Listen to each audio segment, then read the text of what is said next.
ahead, Bruce. Okay, we will open the council meeting for March 23rd. We'd like to welcome everyone that's joining us online. This is a historic moment in that this is the first time ever we've had a virtual council meeting.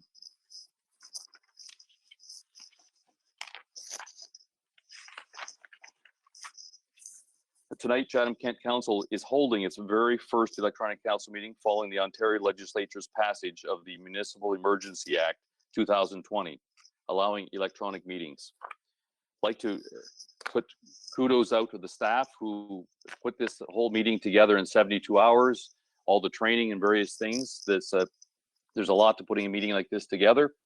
We would ask for any patience if there are any technical glitches, which we hope there aren't, but there may be through this process. But we will open up with the clerk will now take over. Welcome, councillors. Welcome, councillors. We will be doing a roll call so the public is aware that all councillors are present, whether in their own home, though. Councillor Oche.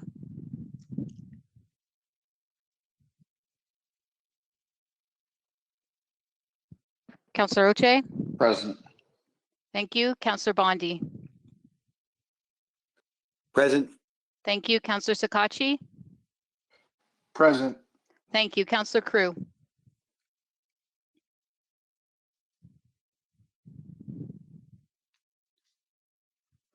Councillor Crew. It looks like Councillor Crew may have lost connection. We will come back to her. Councillor Foss. Present. Thank you. Councillor Finn. Present. Thank you. Councillor Hall. Present. Councillor Harrigan. Present. Thank you. Councillor Kirkwood White. Present. Councillor Latimer. Present. Councillor McGrail. Present. Councillor Brock McGregor. Present. Councillor Carmen McGregor. Present. Councillor Pinsnow. Present. Councillor Solomon. Present. Thank you. Councillor Thompson. Present. Thank you. Councillor Wright. Present. Thank you. Councillor Crew. Councillor Crew, are you with us now? Okay. Are you there, Judy? Councillor Crew? Yes, Councillor Crew, are you there? Yeah, it keeps breaking up and I'm as close to my router as I can get. Okay, we'll have IT make a connection with you. Thank you. And Mayor Cano. Okay.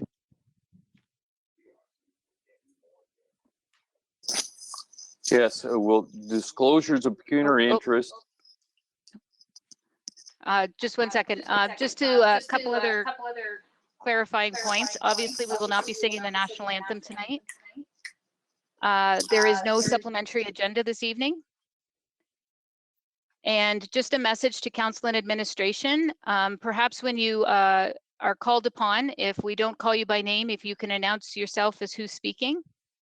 And also if you have your microphones muted until you wish to speak. And finally, when the votes do come up on the screen, yourself and the public may see that there is a difference as to the way that you used to see it in the chambers. In the chambers, you used to see how each person voted. Now you will see a percentage. However, after the meeting is done, we are able to have reports that will show how each councillor voted, and it will be inserted into the minutes. So we just wanted to express that at the beginning so you were aware. I will move over to Mayor Caniff now for pecuniary interests. Yes, well, disclosures of pecuniary interest, direct or indirect, for open session agenda items and the general nature thereof. Currently, we have 5 councillors that have responded. Councillor C. McGregor, item 9B, Ewing Planning Application. Councillor Solomon, item 9C, J. Brad Farms Limited. Councillor Latimer, item 13A, cold in place recycling tender. Councillor Oche, item 18A, 2020 funding application. And myself, 18A, 2020 funding application. Are there any other pecuniary interests? Hearing none, we'll move to item 9, planning. Bruce, can you present your planning slides? Yes, good evening, everyone. It's Bruce McAllister, Director of Planning Services here to do the planning portion of the agenda tonight. In terms of meeting process, we switch this up a little bit in terms of the format of the meeting, but we'll go through this with item number 1. The clerk will announce each specific application when they come up. The clerk will advise if the applicant is online in attendance. To date, I know that only one of the applicants of the 7 applications is online, mainly just to participate and listen. And if there is a question of them, they're available. That's agenda item 9B. The clerk will advise if any written submissions have been received, and the clerk would read the written submissions that have been received. Council will then be asked by the clerk if they have any questions of me particular, administration. And then finally, council will be asked what action it wishes to take with regard to each application.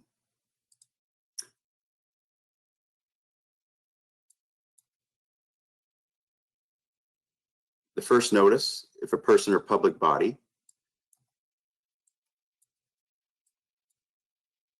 files an appeal of a decision in respect of the proposed applications, does not make an oral or written submission to the municipal clerk of the corporation or the municipality before the proposal is approved, they are not entitled to appeal a decision to the local planning appeal tribunal if otherwise eligible, unless in the opinion of the tribunal, there are reasonable grounds to add the person or public body as a party to the appeal. And secondly, regarding actions and notice of passing, they will be posted on the municipal website, specifically on Planning Services Planning Notices page. And anybody who received a notice of the meeting will receive a notice of passing as well, relating to any of the planning applications presented here tonight if they are approved, including the appeal procedures. Any other person who wishes to receive a notice of passing or a notice of council's decision must submit a written request to the municipal clerk. So with that, I'll turn it back over to the clerk for the first item. Thank you, Bruce. Item 9A, application for consent and zoning bylaw amendment. Jerry and Janice Prelaz, 24168 Fuller Road, Community of Chatham Township, North Kent. Council, the applicant is not present online and there have been no written submissions received. Does council have any questions of administration? Council, what action do you wish to take with regard to the item? Councillor McGrail? I would like to go ahead and move this, please. Councillor Foss? I'll second that. Okay, we'll put it to vote.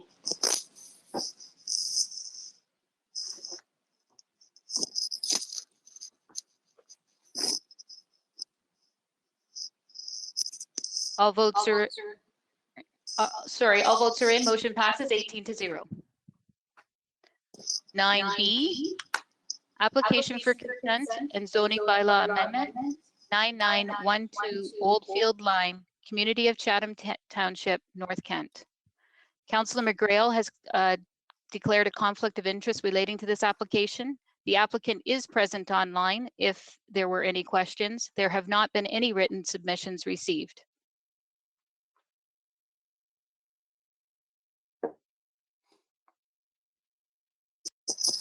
Does council have any questions of administration? Hearing none. Council, what action do you wish to take with regard to the item? Councillor Foss? Thank you, Your Worship. We'll be pleased to move the motion or recommendations. Councillor McGrail? Would love to second it. Okay, we'll put it to vote.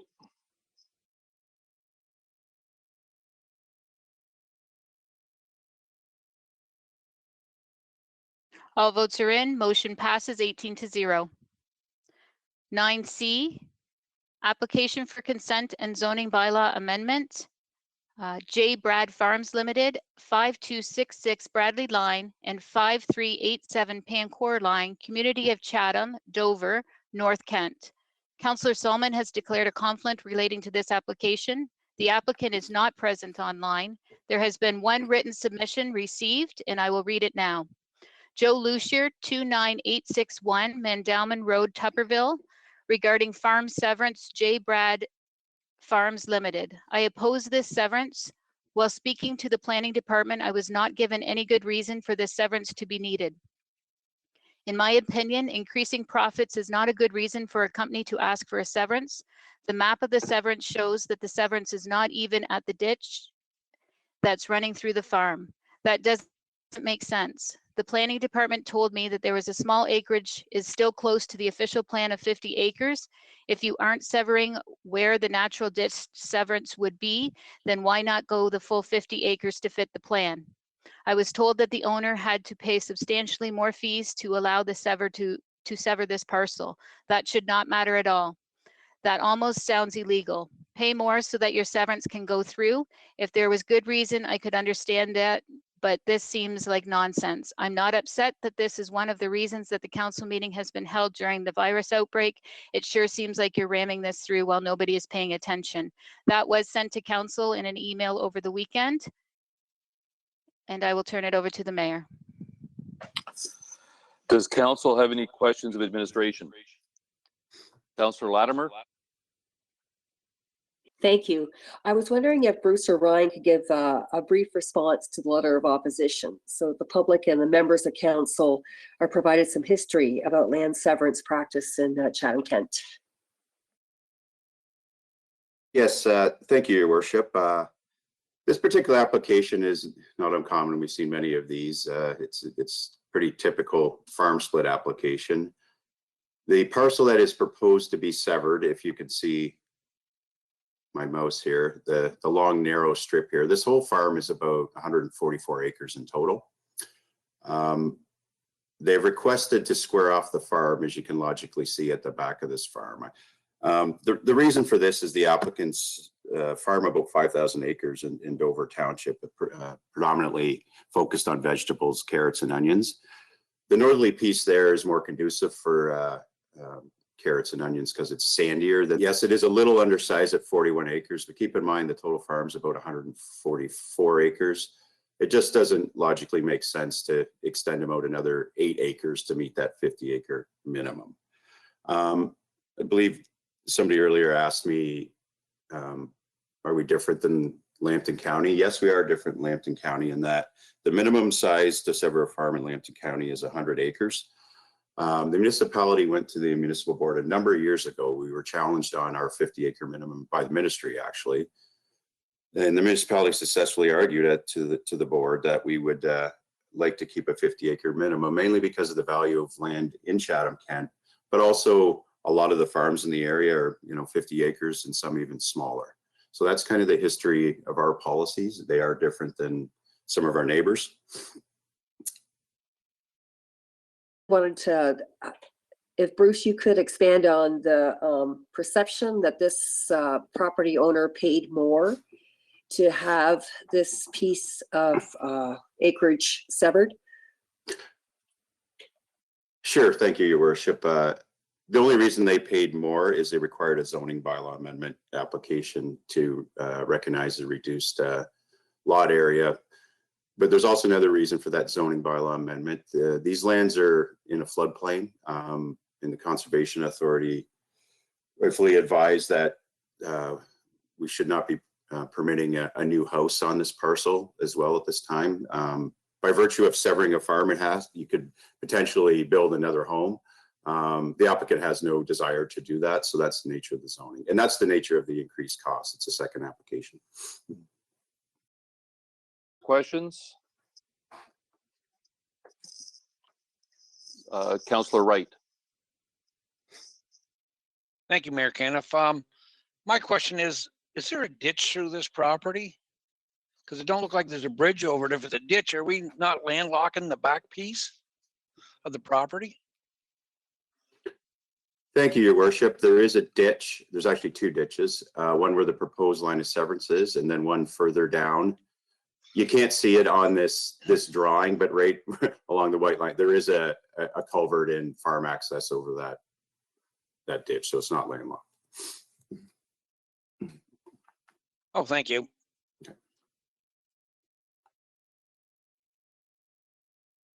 I don't see anybody with their hand up.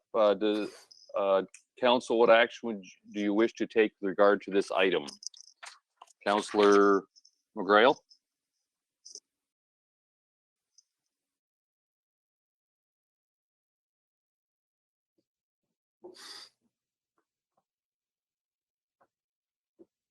All votes are in and motion passes 17-0.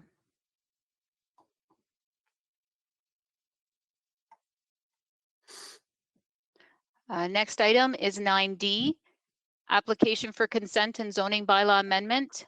Linda Jean Erickson and Brett Gartner, 13746 Jane Road, Community of Camden, East Kent. Council, this afternoon, the applicant has requested that this be postponed to a future planning meeting. Councillor Pinsino? Can I get a I will motion move. from you? Yes, I will move that be postponed. Councillor Wright? I'll second that. Any questions? Seeing none, we'll put it to vote.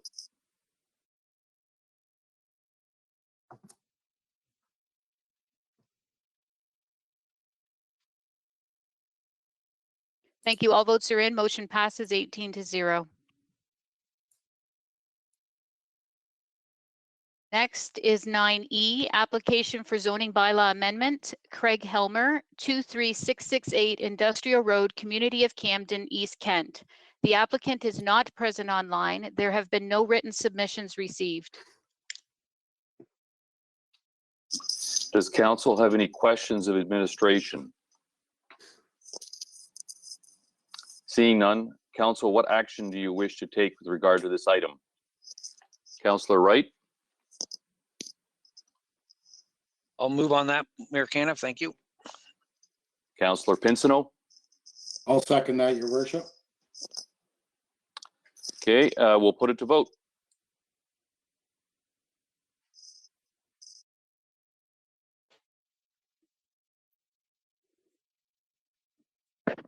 All votes are in. Motion passes 18-0.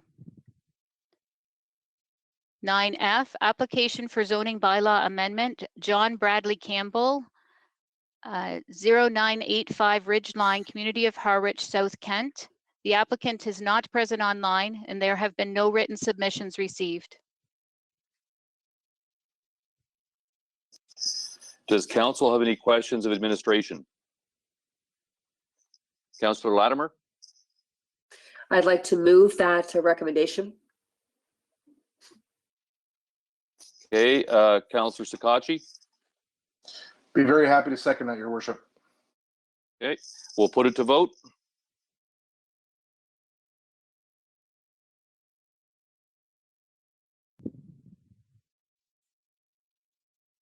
All votes are in. Motion passes 18-0. 9G, application for zoning bylaw amendment, Clark Developments Corporation, Inc., Manning Drive and Hitchcock Road, Community of Chatham City. The applicant is not present online and there have been no written submissions received. Does council have any questions of administration? Seeing none, council, what action do you wish to take with regard to this item? Councillor B. McGregor, I'll move the recommendation. Councillor Crew, I'll second that. we'll put it to vote.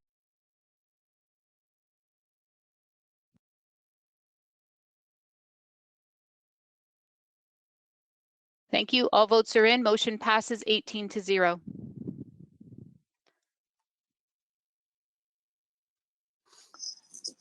Item 10, deputations.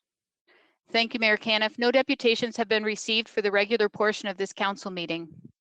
At this time, council, this evening, our process will be to consider all of the remaining agenda items as a consent agenda to be approved in one motion. However, we have asked that you advise the clerk's office of any agenda items that you would like to be pulled so that there may be a separate conversation, questions asked, and a separate vote. At this time, we have the following reports being pulled from the consent agenda, and they are 11A1, 11A2, 13A, 13C, 13D, 14A, 14C, and 18A. We will deal with the communication package separately at that time on the agenda. Does anyone have any other report that they wish to be pulled for discussion at this time? Councillor Scacchi? Councillor Scacchi? Sorry, Judy, I just wanted to make sure that you said 14C as well. I just went by pretty quick there. I apologize. Sorry, yes, it is included in there. Perfect, thank you.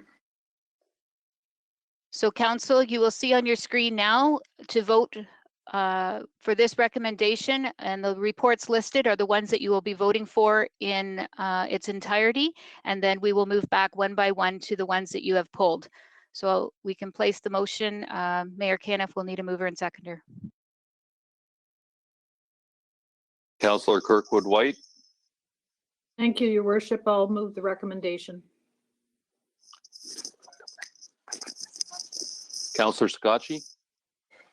Through you, Your Worship, I'd be happy to second.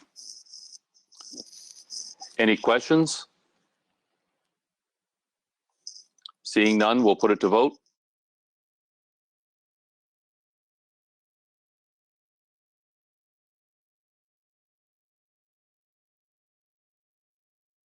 All votes are in. Motion passes 18-0.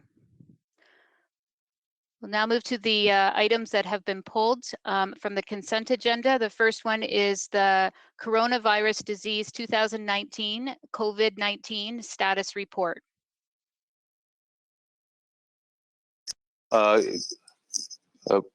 Shropshire, can you start with some opening comments regarding this? Thank you, Your Worship. Good evening.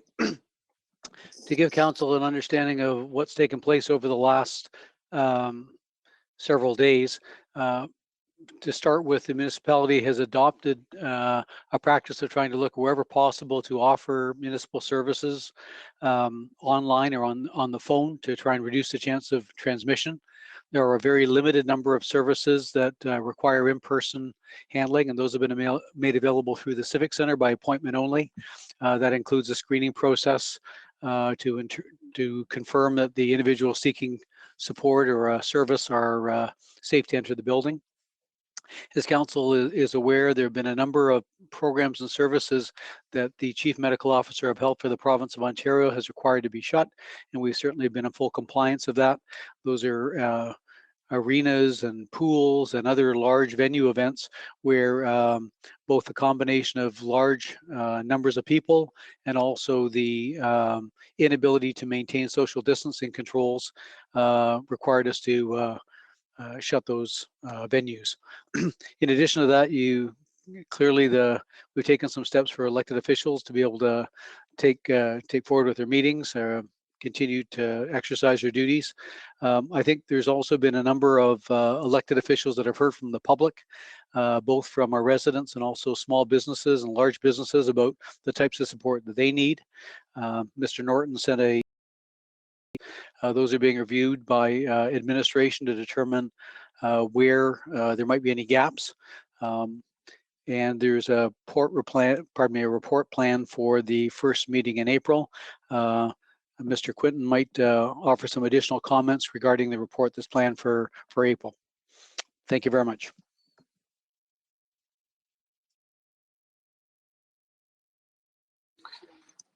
Councillor Thompson. Yeah, I would like that update from Mr. Quinton in regards to what exactly we could be seeing in the April report, and then I do have some questions for Ms. Reepdike as well, if she's local.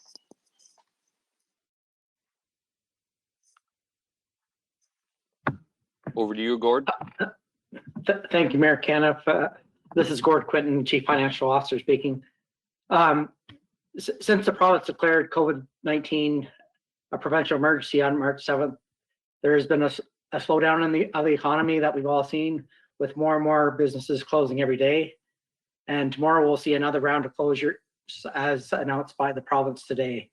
These closures affect small businesses and taxpayers who have temporarily lost their job. It affects them the most. The financial services team and I have been studying the issue and the potential of some form of targeted assistance to those that need it the most. We have consulted with over 50 municipalities, Association of Municipalities of Ontario, and many specific Ontario municipal and property tax associations. This week, with the assistance of economic development staff, we will be working with small business owners to hear about their immediate needs.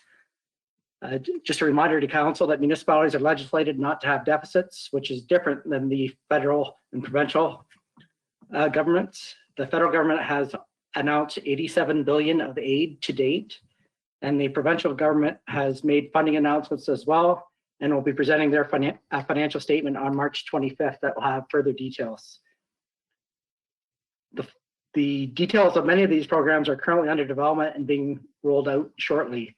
So I will be bringing a report to the April 6, 2020 council meeting with recommendations for council to consider, and any decisions made by council will be in place prior to the next tax installment due date of May the 1st. Thank you. Thank you, Mayor Caniff. Councillor Thompson, you still have the floor. Thank you very much. I guess just back through to Gord, I heard a little bit about homeowners and whatnot, or I should say I heard a lot about small business, but we're obviously still looking at it. It's a very fluid situation. We all recognize that with all the news that's coming out each and every day. Could council anticipate something being in there for the average Joe taxpayer on the home ownership side? We are still in the analysis stage, and we will have recommendations for council, but that may include for individual homeowners who have lost their job because of COVID-19. There's been some questions posed to me in regards to other communities. There's a rush, or I guess an issue with getting enough masks and medical supplies. I understand there was an issue down in Windsor. I was hoping for an update on where we are on that. And I've also heard rumors other communities looking at potentially using hotels as places to put potentially sick people if the hospital gets over capacity too much. Could you speak to that as well, please? Certainly, through you, Mayor Caniff. Thank you for the question, Councillor Thompson. I think probably what I will kind of address in terms of answering that is that in Chatham-Kent, we have the benefit of being one of the first Ontario health teams, which has really allowed us to move forward very, very quickly. We have acute care, primary care, emergency services, and public health are certainly, and all of our community partners that work in health and social services, certainly working together throughout this pandemic. It has been a week of, a number of ongoing conversations with regards to a number of issues, not just personal protective equipment, but also looking at hospital kind of surge capacity in the event we begin to see individuals from our community that require hospital care. We have worked really, really hard. The hospital has done a great job to moving patients through the hospital and back out into community as quickly as possible. And the community health and social services have responded to that to assist patients who would normally stay a couple days in hospital, but to arrange for care to be provided out in the community. The example that I'd like to use with people is really new moms and babies. We do not want moms and babies staying in the hospital any longer than is required.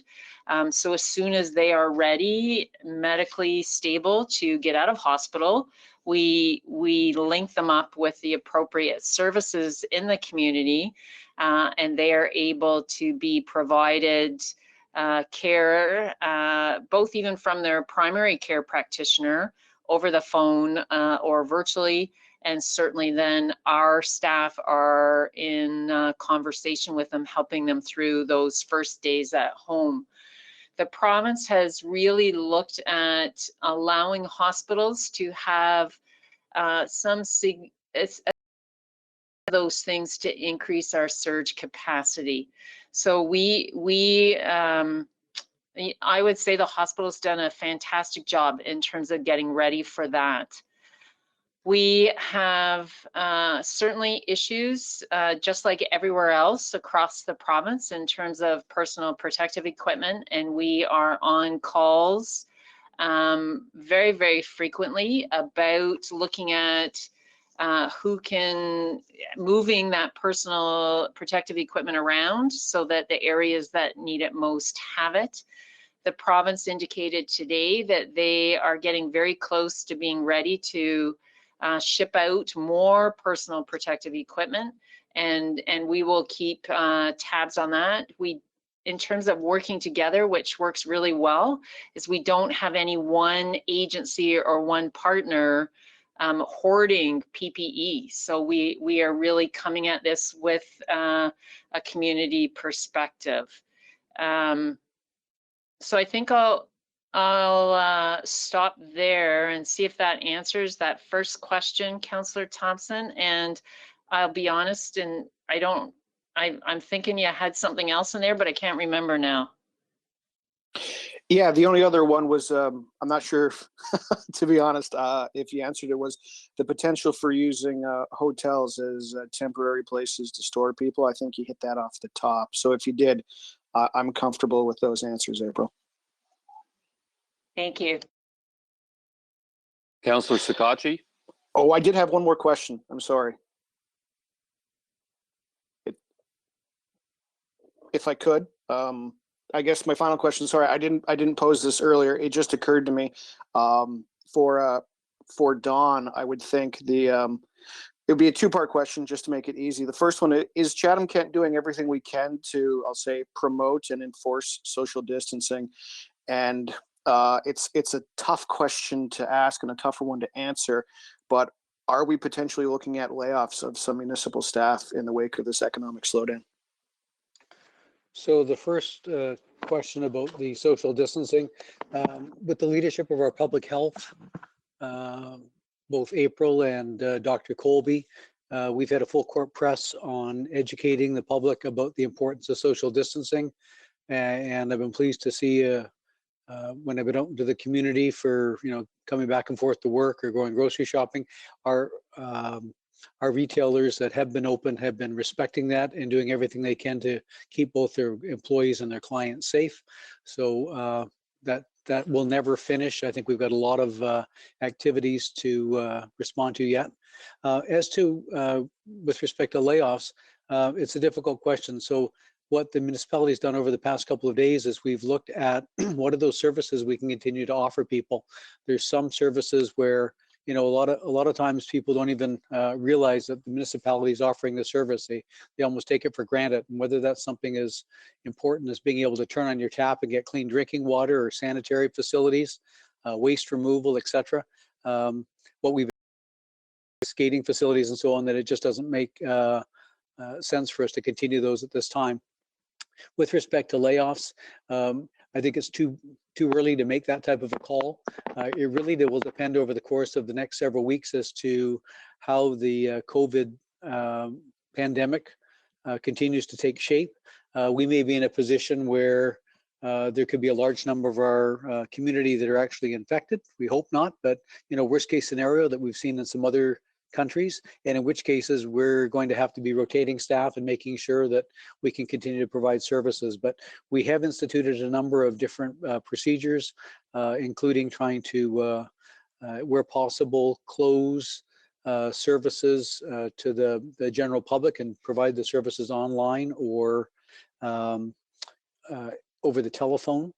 So we reduce the chance of transmission. We've also had a certain number of employees that are able to work at home or work in other municipal offices that still facilitate them providing service to the public. So we will continue to come back and talk to council about, you know, what our human resource needs will be, and our ability to continue to offer safe and reliable services to our community. Thank you.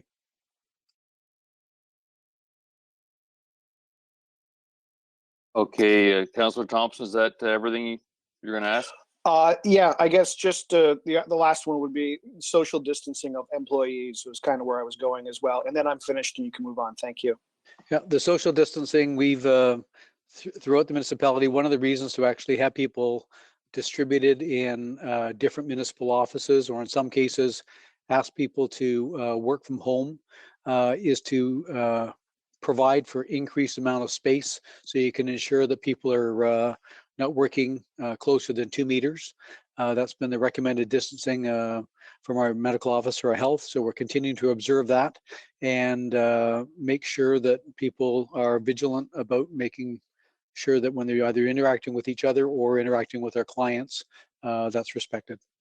Thank you for the question. Councillor Sakachi, followed by Councillor Latimer. Thank you for the floor, Your Worship. First and foremost, I just want to commend Dr. Redyke and Dr. Colby, and as well as yourself, Mayor Cana, for ensuring that we get the message out there as good as we have. I do have a couple questions that's been posed to me for Dr. Redyke. One is regarding the open spaces and parks. A lot of comments I've heard in the community, people are concerned that they're still very active, and I just wanted to see if I could, I know that there's a recent announcement today that might change some things, and I just wanted to kind of get your opinion on that, just because that is a question I've been fielding a lot the last couple of days. Through you, Mayor Caniff. Thank you, Councillor Sakachi, for that question. I will start, and then certainly Dr. Colby is present as well. If he has anything to add, he can certainly add to that. We, you know, during this time, we still want people to be active, and we want them out and about getting some fresh air, but they need to really kind of try and do that in their front yard, backyard, receiving reports of that we would like to really work at getting the messaging out are at our playgrounds. So within our municipal parks, we are hearing that large groups of children, as well as all of their parents, are all on play equipment playing, and that is not following social distancing rules. So we are asking parents to abide by keeping 2 meters apart as we move around throughout our day. And we really need their help to make sure we keep them and their children safe. So is it safe to go for a walk? Is it okay to go for a walk? As long as you're not in big groups, and that when you are walking, you maintain that distance. Is it okay to go for a run? Those kinds of things are important activities of daily living. And hopefully at this time, if everyone continues with their social distancing measures, we'll be able to enjoy being outside still. Appreciate that, Dr. Redike. And I guess I just have two more quick questions for you, and I'll just ask them and then you can follow up. So obviously with the, contingency plans that are being, unveiled in, the hospital, you're saying you're trying to get people back out into the community. Councillor Thompson did touch on this a little bit regarding the PPE shortage in the community. So obviously there's a lot of different partners in the community, whether it be community outreach, will it be retirement home facilities, long-term care facilities, that may be in a position at some point to help the hospital. So is there any advocacy being done on the public health level to also ensure that those facilities and that get PPE? And the last question I have, I just wanted you to update, which is a very important one I've had asked by the public. The report states as of March 6th, we still have it's still a very low risk. I just wanted to see, since it is the 23rd now, if you or Dr. Colby could update us on the risk that's now present in Chatham-Kent. And I appreciate your time. Through you, Mayor Caniff. Thank you, Councillor Scacchi. So I'm going to answer the first question, and then I will turn the floor over to Dr. Colby around our kind of numbers and risks that we're seeing. Certainly, we are keeping track of individuals throughout the community that are requiring PPE, or those that are willing to I want to say share their PPE. So certainly right now, a number of our dental offices are shutting down throughout the remainder of this time frame, and we are staff are going to their locations, and the dental offices are donating all of the masks that they have on hand. So that will allow us to have more PPE and more masks and be able to disperse those as required over the coming weeks.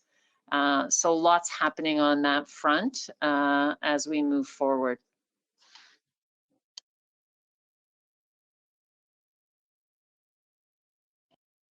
Dr. Colby, are you going to add some comments to that as well?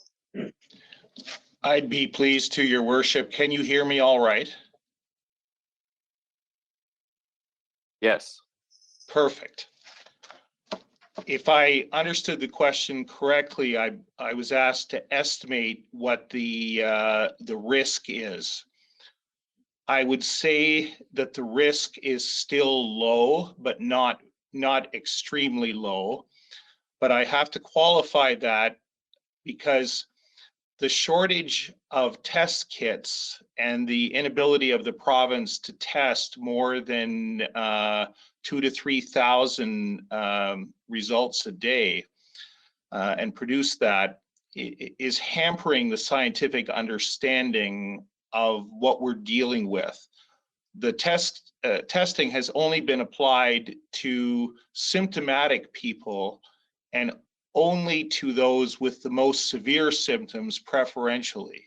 So there is a void, and that's been true of every country. So there's a void of knowledge about how many people are very mildly symptomatic or even asymptomatic. It is known that children are more likely to be asymptomatic with this virus, or mildly symptomatic. That we had was to close the schools and the daycares. So I think there has been community transmission, meaning not linked either by first or second degree to a traveler in the Ottawa area and in the Kitchener-Waterloo area and in the Hamilton area. And We are advocating increased social distancing on the presumption that if we're not at that point, we're not far from it. So we're taking a precautionary point of view and trying to stay ahead of things. I hope that answers the question, Your Worship. Thank you, Dr. Councillor Colby. Sakachi, anything else? Just one quick question for Mr. Quinton, and I appreciate both doctors' responses. Councillor Thompson touched on a lot of what I was going to ask him, but one thing I wanted to touch base on is to ensure that, you know, where we're looking at the the homeowning aspect and the small businesses, is that we're also keeping a good conversation and open dialogue with Integris to see what they are also going to be doing regarding if there's anything in the community that's going to be transpiring with them as well. And I just wanted to see if your report, you can include that conversation as well, sir. It's Mr. Don Shropshire, Proctor can you speaking. answer that? Oh, Thank you, Your Worship. We received an update from Integris today. Integris confirmed that they are taking a number of steps in response to the COVID crisis. They are looking at reduction or elimination of late payment fees and interest charges for residential users. They're also looking at special concessions for small businesses that would use under 150,000 kilowatt hours per year, and that would be restricting any sort of cutting of services and whatever people had challenges paying. For the benefit of some of our rural customers, Hydro One has also launched a financial assistance initiative specifically targeted at hardship cases, so that people are having challenges during this crisis would hopefully receive some support through their Hydro One service provider as well. So that's still evolving relatively quickly, but we have had both of the utility companies step up for providing hydro and make those commitments. They also have reached out to the provincial government, and they're negotiating what can be done to look at changes to the time of use rates, recognizing that many people are at home during the daytime and expecting to use more hydro. They're seeing if there can be concessions there. That's still being negotiated right now with the provincial government regulators. Thank you, Your Worship.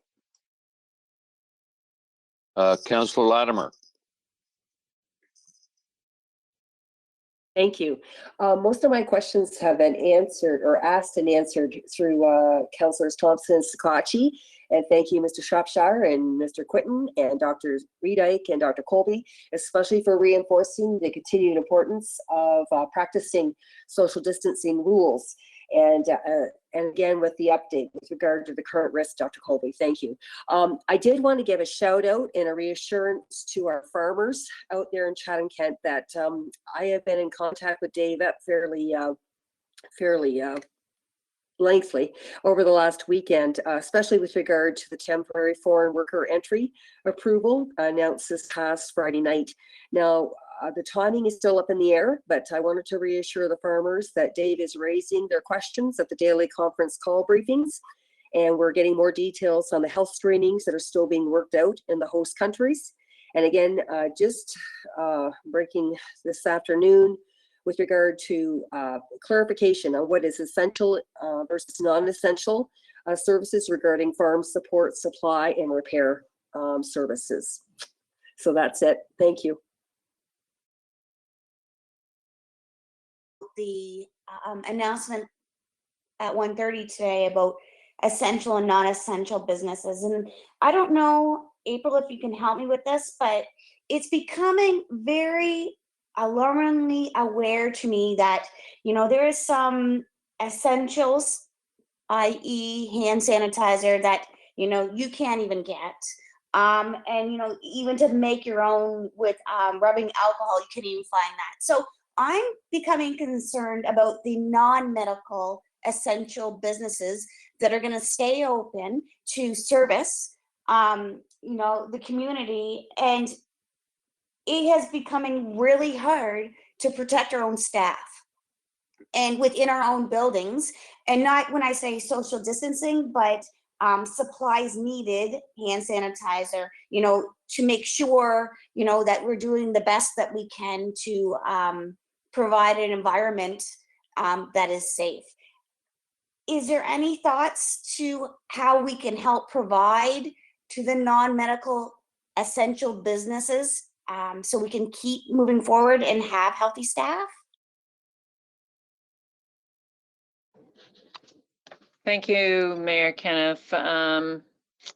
Thank you for the question. Certainly, as of right now, the government has indicated to us that they will release their listing tomorrow. So if that's come out as of now, I have not seen it. They had indicated at noon tomorrow they will be providing us with what they deem as essential services. So following that, we will go into a process of, you know, beginning to notify and trying to determine the best way to notify and then to enforce all of the other businesses in terms of closing. So I think that for those of us that are in an office kind of location, I think that I want to impress upon people that soap and water works really, really, really well and often better than hand sanitizer. And I think we get really stuck on the hand sanitizer when certainly soap and water is the best way to wash our hands.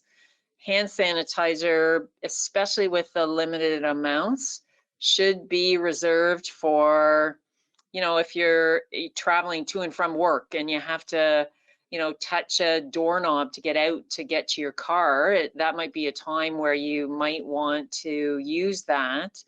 But I think there's been some creative things going on as well. A number of businesses that are flipping their business from some alcohol products to some hand sanitizer products. And I think that we will see some hand sanitizer available in the near future from some of these companies that are going to produce that very, very quickly. So again, it's, you know, it's telling people to buy what you need at the store. And as some of these products become available, to only take what you need. And certainly we are very aware that they are in short supply. And, you know, the best that we can do right now is monitor and get a sense of what is available for folks out in the community. But we'll know more about what stores and businesses will be required to close as of midnight tomorrow night. We'll know more tomorrow.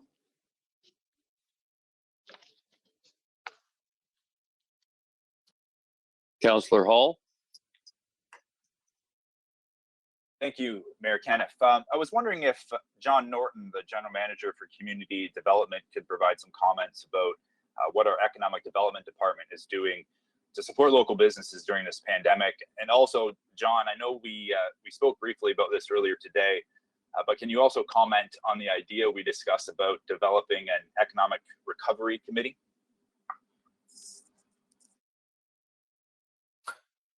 Thank you, Mayor Kenneth. Yes, we are currently very focused on reaching out to businesses to support them.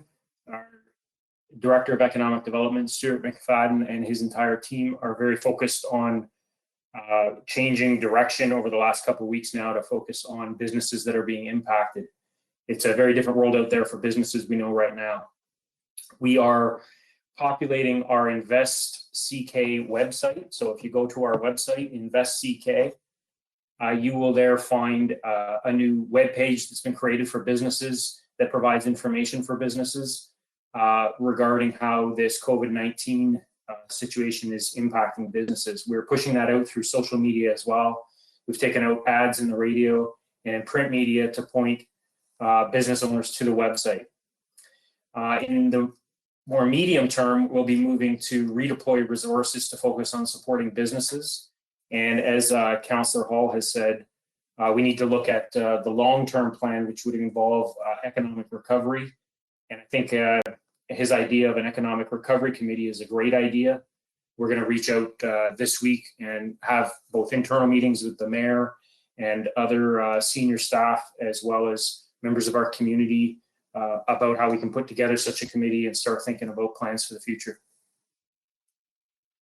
Excellent. Thank you very much, John. I know we had discussed too, you know, getting the committees of councils involved. I know I'm a part of the Community Development Advisory Committee, who you know, works with economic development very closely. So I think that could be an excellent opportunity to involve some of our citizens in the community to provide input when that comes to be.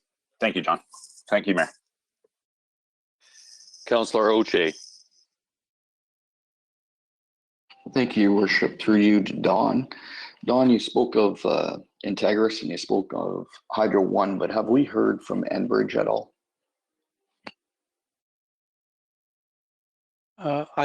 Thank you, Mayor Hope. Beg your pardon, Mayor Caniff. I have not heard directly from in the gas company regarding their plans. I know that other than the fact that I believe that they have a current practice of not disconnecting services during winter months. I think it would be appropriate for us to reach out to the gas company and find out what their plans are for the delivery. Councillor Kirkwood White.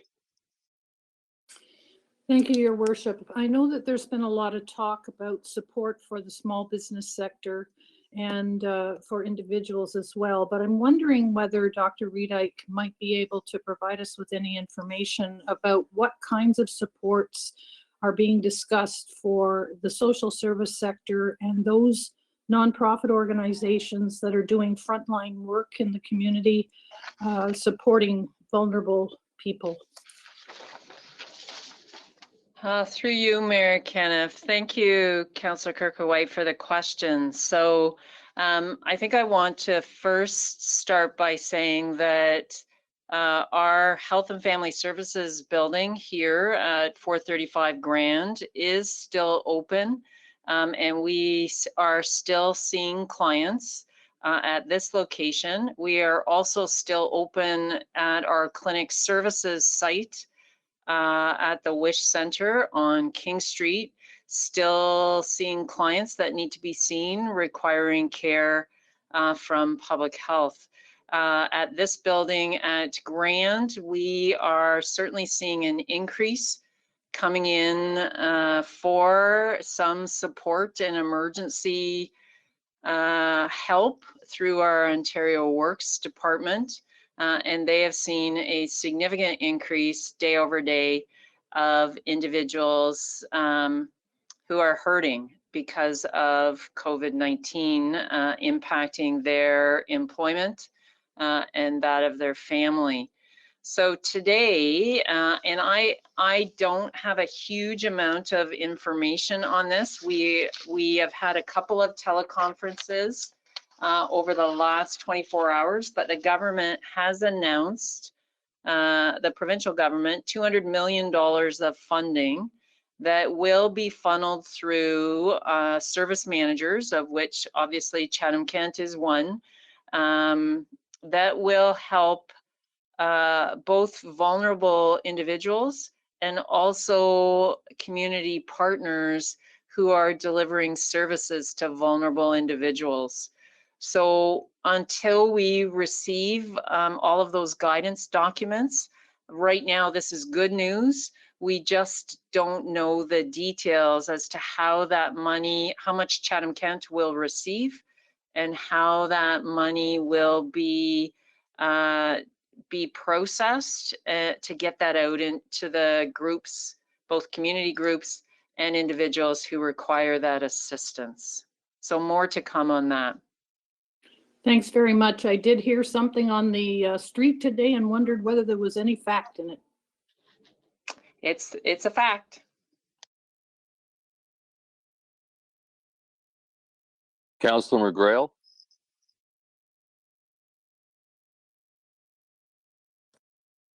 Thank you, Mayor Caniff. One more question.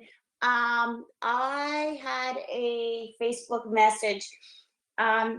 There's some interest in making masks, homemade masks, like with sewing machines.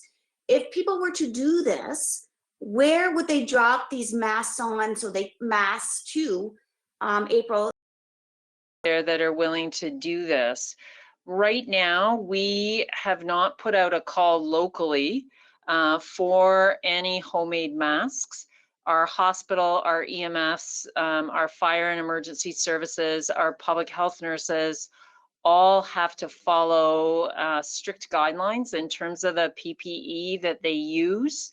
Now, having said that, though, the government of Ontario has put up an actual website that is dedicated to kind of innovative ideas and individuals in the community who want to assist and want to help.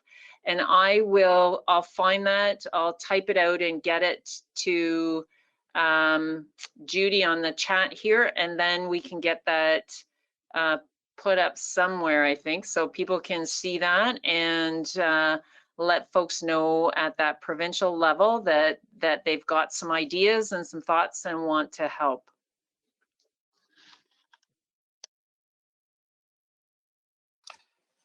Councillor Bondi.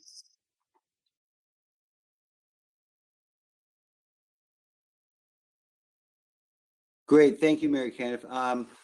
A question, there's been federal and provincial directives as early as even a couple hours ago, maybe 4 or 5 hours ago, that non-essential businesses are being called to close. And again, I understand these are different levels of government, but for the public, what does that mean? If you have any insight into that, I'm sure you do, does that mean that Canadian Tire is closed? Are gas stations open? I think that's pretty important for the public to know, because the idea of non-essential services, which, I feel dry cleaning is pretty essential, but there's that. But I don't know that people understand non-essential and what is essential. So if you could maybe just give your thoughts on that, that would be great. Thank you. Sure. Thank you, Mayor Caniff. Thank you for the question, Councillor Bondi. So what we need to wait until tomorrow. The government has indicated that tomorrow they will publish the full list of what businesses they deem to be essential. With that, we will then be able to get messaging out that will allow stores to remain open. I think we can start to think in our own minds that we know we need healthcare, we know we need groceries, we know we need our pharmacies, we know we need gas for all of our essential workers to get to and from work. But then we have to look at, do I need that piece of clothing right now? Do I need, I could talk about any number of things. I think we will see that list and then be able to move very quickly to get some messaging out as to what is deemed essential and what is deemed non-essential.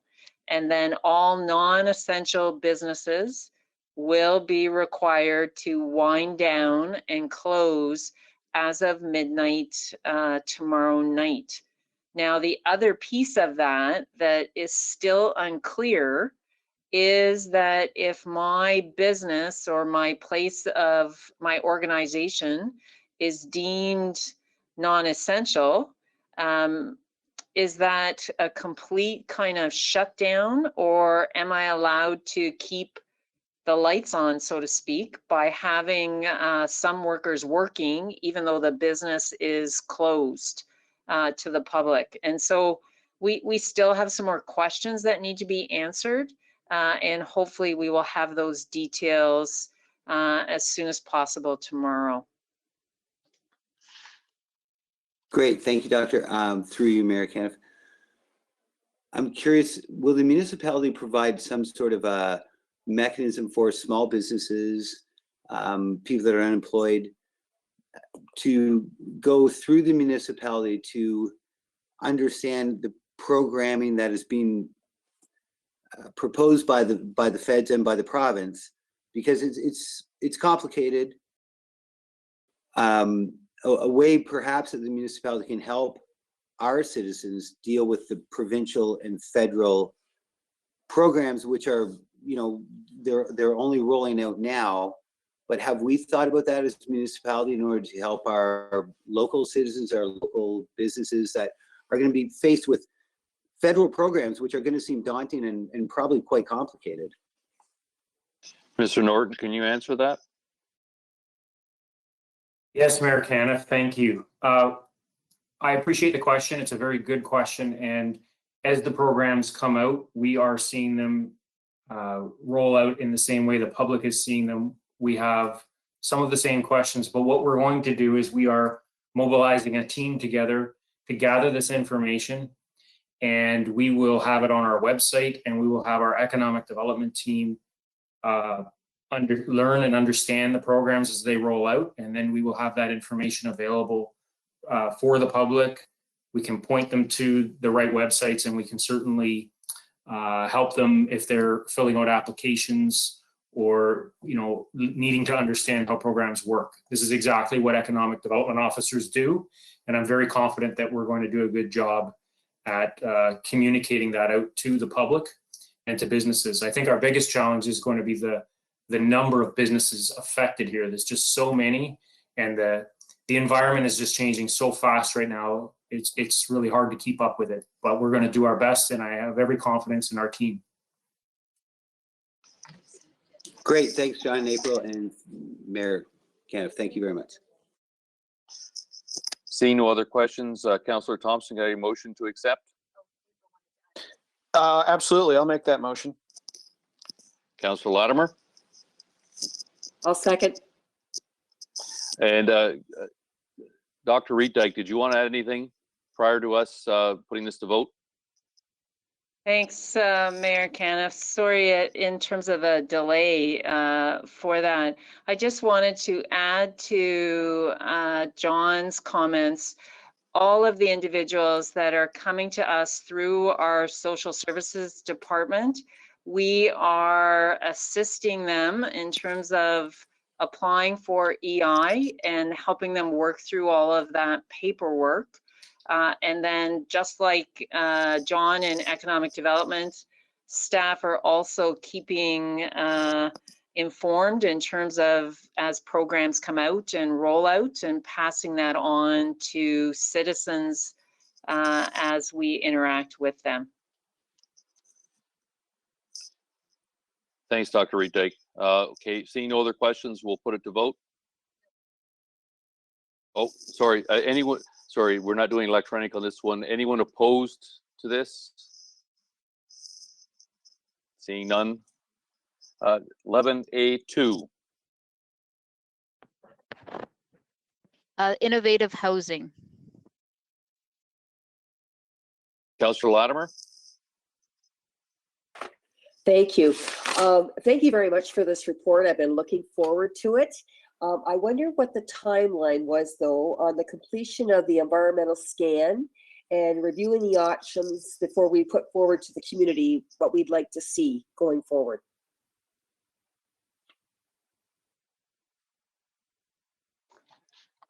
So through you, Mayor Caniff, thank you for that question, Councillor Latimer. So I am actually going to ask council to let me get back with that answer. So Annie, who wrote this report, she has sent me a note that she has been unable to get logged into the system. I'm not sure why, but that we can sort out at another time, and certainly we can provide council with a detailed update on the next steps that the age-friendly committee are working on. Thank you, Dr. Reetdijk. I wanted to say thank you to Annie, especially. For those who don't know, Annie, I think is she still here when is she? I think she's done, coming up soon, but I'm really going to miss her. She has her whole heart and soul into housing. And I was really looking forward to moving forward with a lot of her innovative ideas. So I wish you well, Annie. I'll pass that message on. We'll miss her too. Thank you, April. Councillor Crew.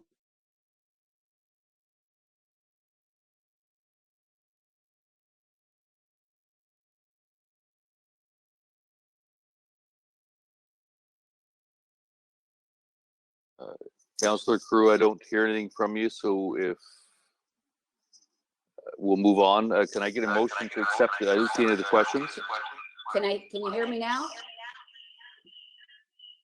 Oh, man. Yes. Hello? Councillor Crew, we can hear you now.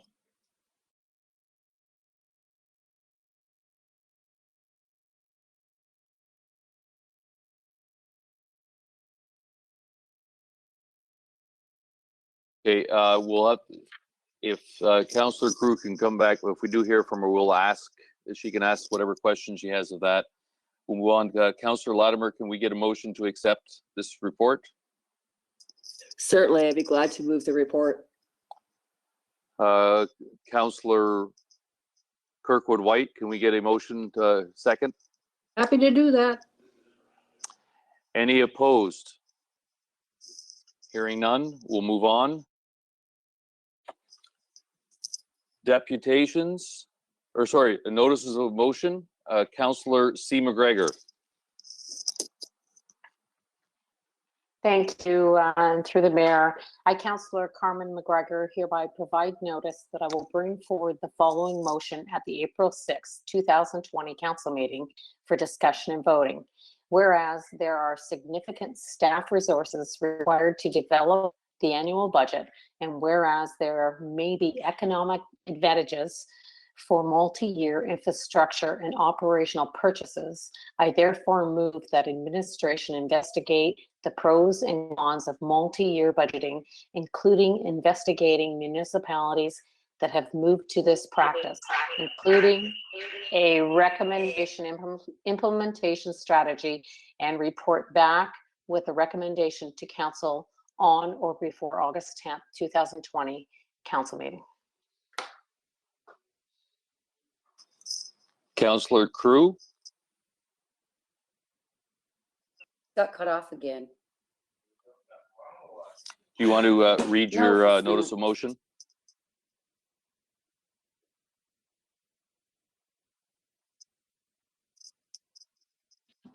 Sounds like Councillor Crew is struggling with hers. I can read her notice of motion for her.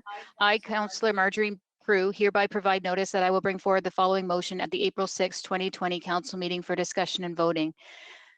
That Chatham-Kent acknowledges and supports the following motion, M36, Emancipation Day, 43rd Parliament, first session, that reads as follows: that the House recognizes that the British Parliament abolishes slavery in the British Empire as of August 1st, 1834.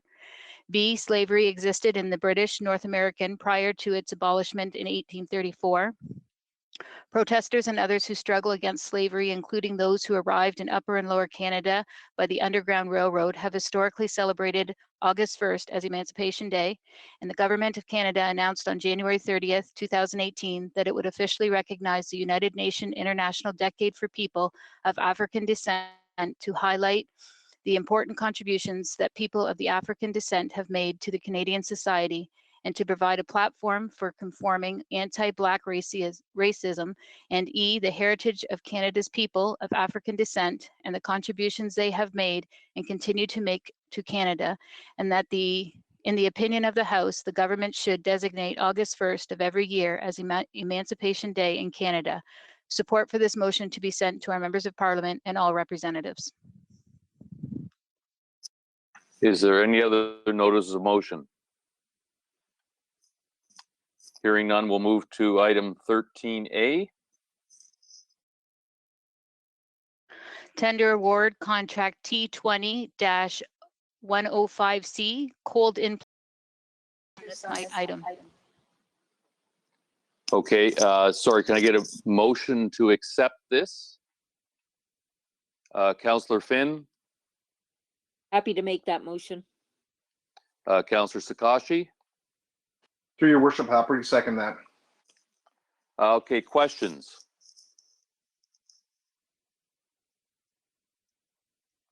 Okay, seeing no questions, we'll put it to vote.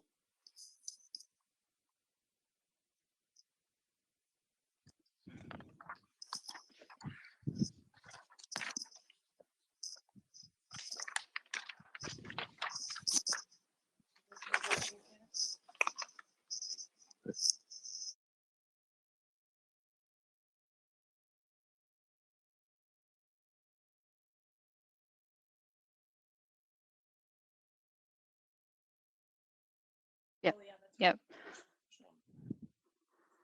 All votes are in. Motion passes 17-0. Item 13C.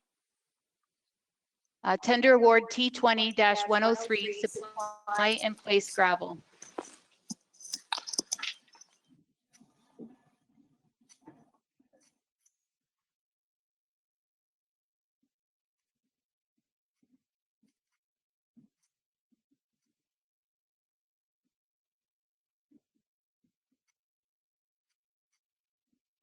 Yes, sorry, Councillor C. McGregor.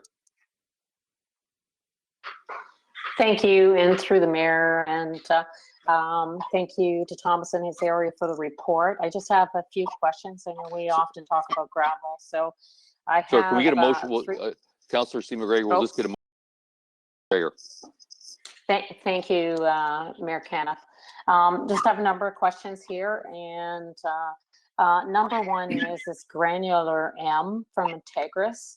Have we completely depleted this? I see in this report it's at least completed for this year. And maybe I should ask, I have a number of questions. Should I ask them all first or get them one by one? Let's do one by one. Granular M. Is Integris now completed of granular M? Thank you, Mayor Caniff. To our knowledge, their production facility. Sorry, can you identify yourself? Oh, sorry. Sorry, Dennis Chapika.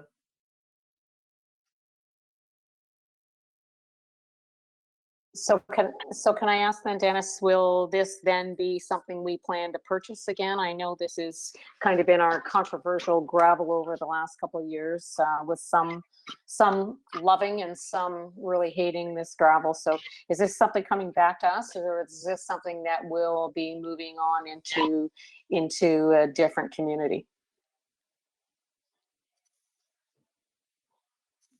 Integris is welcome to put in tenders for Chatham-Kent gravel as long as they meet the specifications. And I can't really say if they're going to in the future. The farther there's going to be a price increase, so I can't speculate whether they're going to tender or not. Okay, well, thank you, Dennis. Thanks on that. But I've misread the report and have figured that one out. So it's an overall 6.5 reduction across the board, and but that still keeps us pretty close because we were fairly healthily funded, I think, through gravel. That's correct, right? Yes. Okay, perfect. The other thing is, I noticed through the report and with the cutback, it's determined that 36 kilometers of the gravel will not receive gravel this year because of the cutbacks. Have we determined that, and have we reached out to all of our public works areas to find the lowest used roads or roads that can withstand another year, or have we targeted a particular area? You need to really look at traffic volumes on the roads and the speeds of those roads. And also how these roads are going to fare through the spring. If we get a lot of rain or not is very important on the surface of the road. So I guess the priority for for the roads that are going to receive gravel will be the ones that have the greatest impact on the public. As far as traveling safe. Perfect. Thank you, Dennis. I'm guessing then that means that this is kind of an ongoing process, and depending on whether you will figure that out along the way. And I'll leave that in your hands. I know you and your department are great at determining that. So, and RFPs that we are putting out, because I noticed in the report under the Johnson RFP, they only supply granular M, and it's much lower than the Rennie Blaine trucking quote. But I'm just, I guess I was just wondering why the difference in price for granular M from one place to another, and if that's the problem. Like, it's really unfortunate that we weren't able to have the other fella bid on it. So my biggest thing is, where's the granular M coming from, and why such a difference in the price for granular M from one contractor to the other? The granular M that will be coming in for Townsville Division, Ridgetown, and Kent Center will be drawn out of their Kamoka pit or their Clacken pit. I'm not quite using Sombra.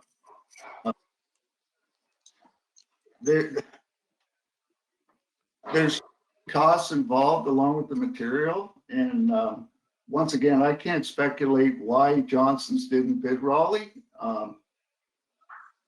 That may be due to labor issues or trucking distances. I'm not sure. Okay, thanks. I just, I just noticed it was such a difference, and I'm trying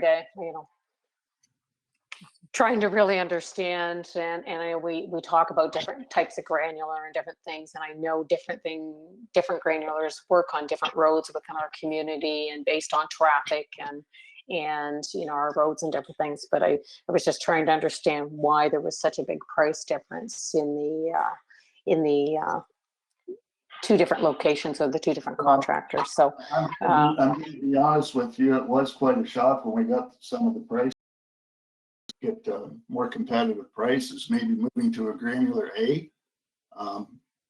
Part of the problem with granular M is production costs, I believe. I'm still looking into that, but we're going to be looking next year to see if we can get some more competitive prices with different size of aggregates, and looking at the wear and how long it lasts, and different types of equipment that we can use maybe to help out with the situation. well, too, and hopefully when we discuss at our next meeting, the multi-year budget or possibility thereof, and going forward in the future, hopefully maybe it will help us to be able to purchase or contract out for future purchases to try and keep a better rate. Who knows? But thank you very much, Dennis, for sharing the information with me. Thank you. Councillor Sakai. Mr. Mayor, it's Thomas Kelly. I think it's important for council to realize, so we have two different sources, so two different material suppliers, and it's a market-driven economy and product. So you're going to get two different prices from two different suppliers, and then a big part of the cost is the actual transportation. So depending on the location where we need to go from that particular supplier in Sombra to the location, that will also be the other variable. Thank you. Councillor Foss, followed by Councillor Thompson. Thank you, Your Worship. I'm in support of the motion, but I am a little concerned about the 6.5% reduction, which indicates, and I know the financial wares aren't available this year, but I'm hoping that we can come up with some way that we can get back on track and do the amount of gravel that we normally do, so that we can at least reduce some of the complaints we get. Just a comment. Thank you. Councillor Thompson. Thank you very much. I didn't see it in the report. First question is, how many kilometers total of road are we doing this year? And second, I just wanted to be super clear that we're not purchasing any railroad gravel at this point.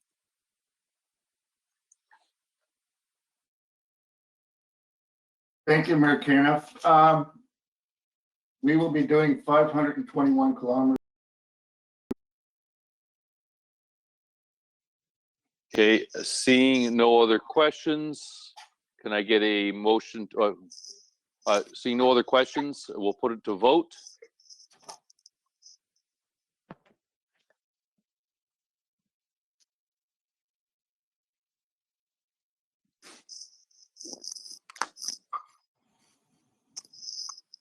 All votes are in. Motion passes 18-0.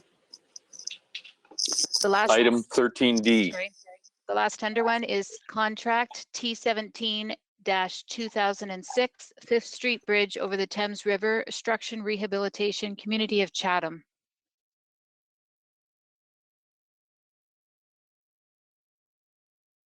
Councillor Crew. I'm gonna try this again. I'll move that. Thank you. Councillor B. McGregor. Happy to second it. Any questions?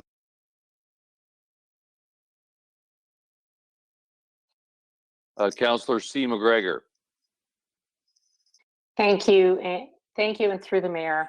Yes, I did have a couple questions regarding we tendered this out to get this bridge finished. Thank you, Mayor Camp. This is Chris Teebear here, Director of Engineering Transportation. So the council approved an amount for construction of approximately $7.4 million back in 2016. And this, what we're asking for in addition to under this report is about 1.11 million additional. Okay. Okay, and thank you, Chris. So yeah, okay, so I'm off a little bit. So it was over 1 million there. I'm just curious, is Bell, like, and I know some of the delays from reading the report had a lot to do with the Bell lines that went through. Is Bell responsible to pay for any of these costs as they are, like, it did kind of cause a major delay in the bridge being finished? As the chief legal officer, I'd say that that's something we will be discussing with council at a future closed session meeting. Okay, that's so fine. I can wait on that. Is that fine? Yeah. Okay. Yep. That's completely fine. I guess. Okay. So. Well, you can just tell me if this is all going to close, because I had a number of questions. I wanted to know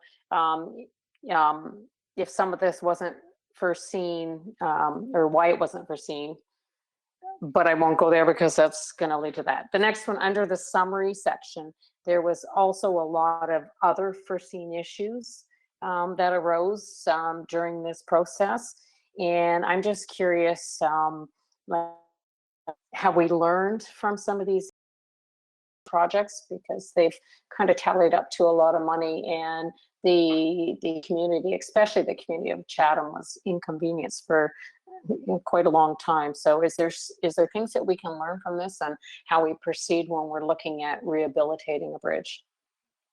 Yes, thank you, Mayor Camp. This is Chris Teebear here again. So with this project, and I guess whenever a bridge project proceeds as a rehabilitation project rather than a full replacement project, engineering and along with our consultants, we do make a fair amount of assumptions with the project from an exterior or visible appearance of what can be salvaged versus what needs to be replaced. So once the contractor started removing and taking apart the old Fifth Street Bridge, a few of the components that were identified to be salvaged needed to be fully removed and replaced due to structural safety and structural. Our retaining walls, our piers, our fill materials that were underneath the bridge that had to get dealt with and handled, which were an extra to the project. Essentially, this is what the purpose of contingencies are for, to prepare for these unforeseen issues. So I guess going forward on future projects, especially large bridge projects, where we're recommending rehabilitation, Engineering will review the contingencies much closer, taking into consideration all these past projects and all these lessons learned from all these previous bridge projects, large bridge projects, to make sure that we are covered for these unforeseen issues in the future. Thank you very much, Chris. That helps a lot, and hopefully will help us going forward, because we do have a lot of bridges, and I know we have a lot in our own community here. So I appreciate that that we can look, make our communities look, you know, a little more aware that, you know, this is just, you know, things happen along the way, but it's very hard to explain to the community, especially when they're delayed and their bridge is down and it affects their businesses and such. So I greatly appreciate your answer. Thank you very much, Chris. Thank you. Councillor Sakachi. Thank you, Your Worship. One of the questions I was going to ask is going to be, I'll ask in close, but to Mr. Norton, in regards to the economic development team, I just wanted to see moving forward when we're doing large projects like this that may have issues and there may be plans that may develop that'll be ongoing. Is it not important for the, you know, from an ECDEV standpoint to kind of to reach into the infrastructure? There's still some businesses that have never recovered from this issue. So I just wanted to see if it was possible when we're doing these large projects, you know, and sidewalks all at the same time, is if there can be some conversation between, you know, the engineering department as well as ECDEV to ensure that our messaging is getting out and you know, maybe different things that we can, you know, relay via messaging to help mitigate some of these challenges that these businesses see. Your Worship, I think that's a great question. We do try to work with our colleagues in infrastructure and engineering. And as Mr. T-Bear said, this was a very unique situation about why, you know, it ended up with some delays. But I understand there were significant impacts to the businesses, and we feel for them. And with my ECDEV hat on, we reached out to businesses, and we understand there were definite impacts. It's always open to council to create programs to assist businesses that are impacted in this way. But of course, there's a lot of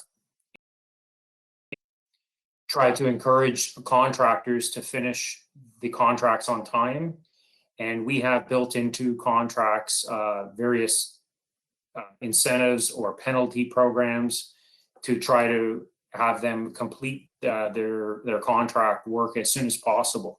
So I don't specifically want to speak to this particular project because we will deal with this specific project in closed session, what happened to it. But in general, I'd say that we work closely with our colleagues in finance around purchasing and with our colleagues in infrastructure and engineering to really encourage these contracts to be done as soon as possible. I think that's the best method. But it's a challenge too, because we know that contractors face sometimes delays that are outside their control. We know there's a competition for contractors, and if we put it too hard on them, then they are not bidding on contracts or they'll just raise their price. But I certainly agree with what you said. I think that's a great point. We want to do everything we can to make this happen. These projects happen really quickly. Thank you. Assessment. We invite members of the public, businesses as well, out and listen to what their concerns are, and we work very hard to try to accommodate wherever we can before we even start construction. Thank you.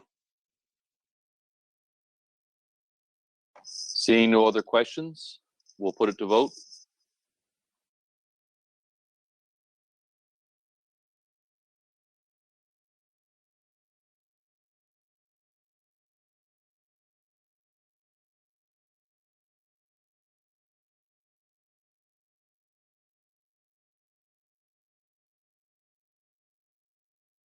Has everyone voted?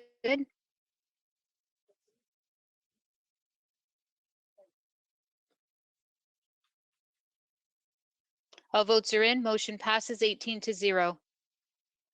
14A, CK Transit Vehicle Purchase, 6 meter and 9 meter.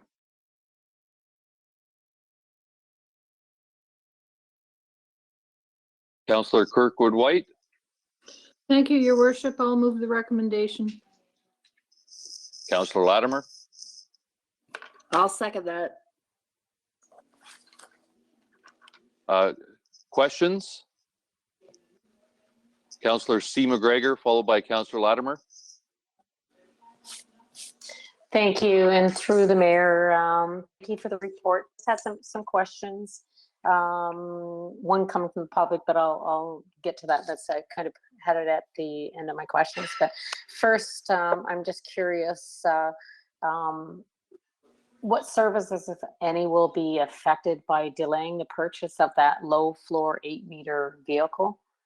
And I know that, you know, we're waiting on federal monies, but I'm just wondering what, if any, services will be affected? Through you, Mayor Caniff, this is Ian Clark, Transit Project Manager. At this point, we're not expecting any disruption to our services by delaying the purchase of the 8-meter and be in a position where there's a service disruption.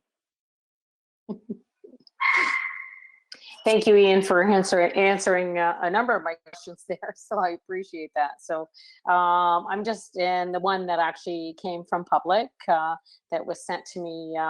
And based on our transit procurement program with Metrolinx and the agreement that we have, just missing it here. So with Metrolinx, and regardless with the province and such, and the fact that we've actually declared climate emergency and our directives for council are environmental, one of our directives. Are we required to look at, whether it be through regulation, through contract, or just our basic practice, the type of fuel that we're using and or that we're for our vehicles? Like, are we looking towards a greener venue for our vehicles, similar to what is happening in other municipalities? And I asked this question, and I know this is at the transportation, but I'm wondering actually the same thing from within with the report 4C that's in here regarding our other fleet. Do we look at green energy when we're looking at this point with our vehicles?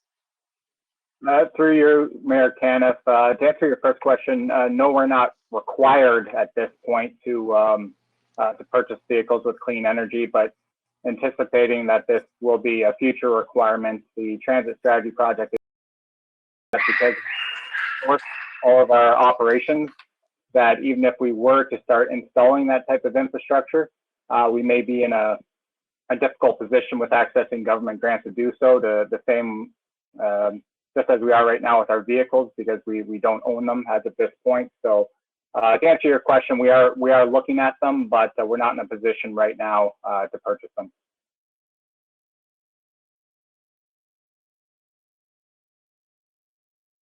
Councillor C. McGregor, is that all your questions? Okay. No, actually, I just had one more, sorry.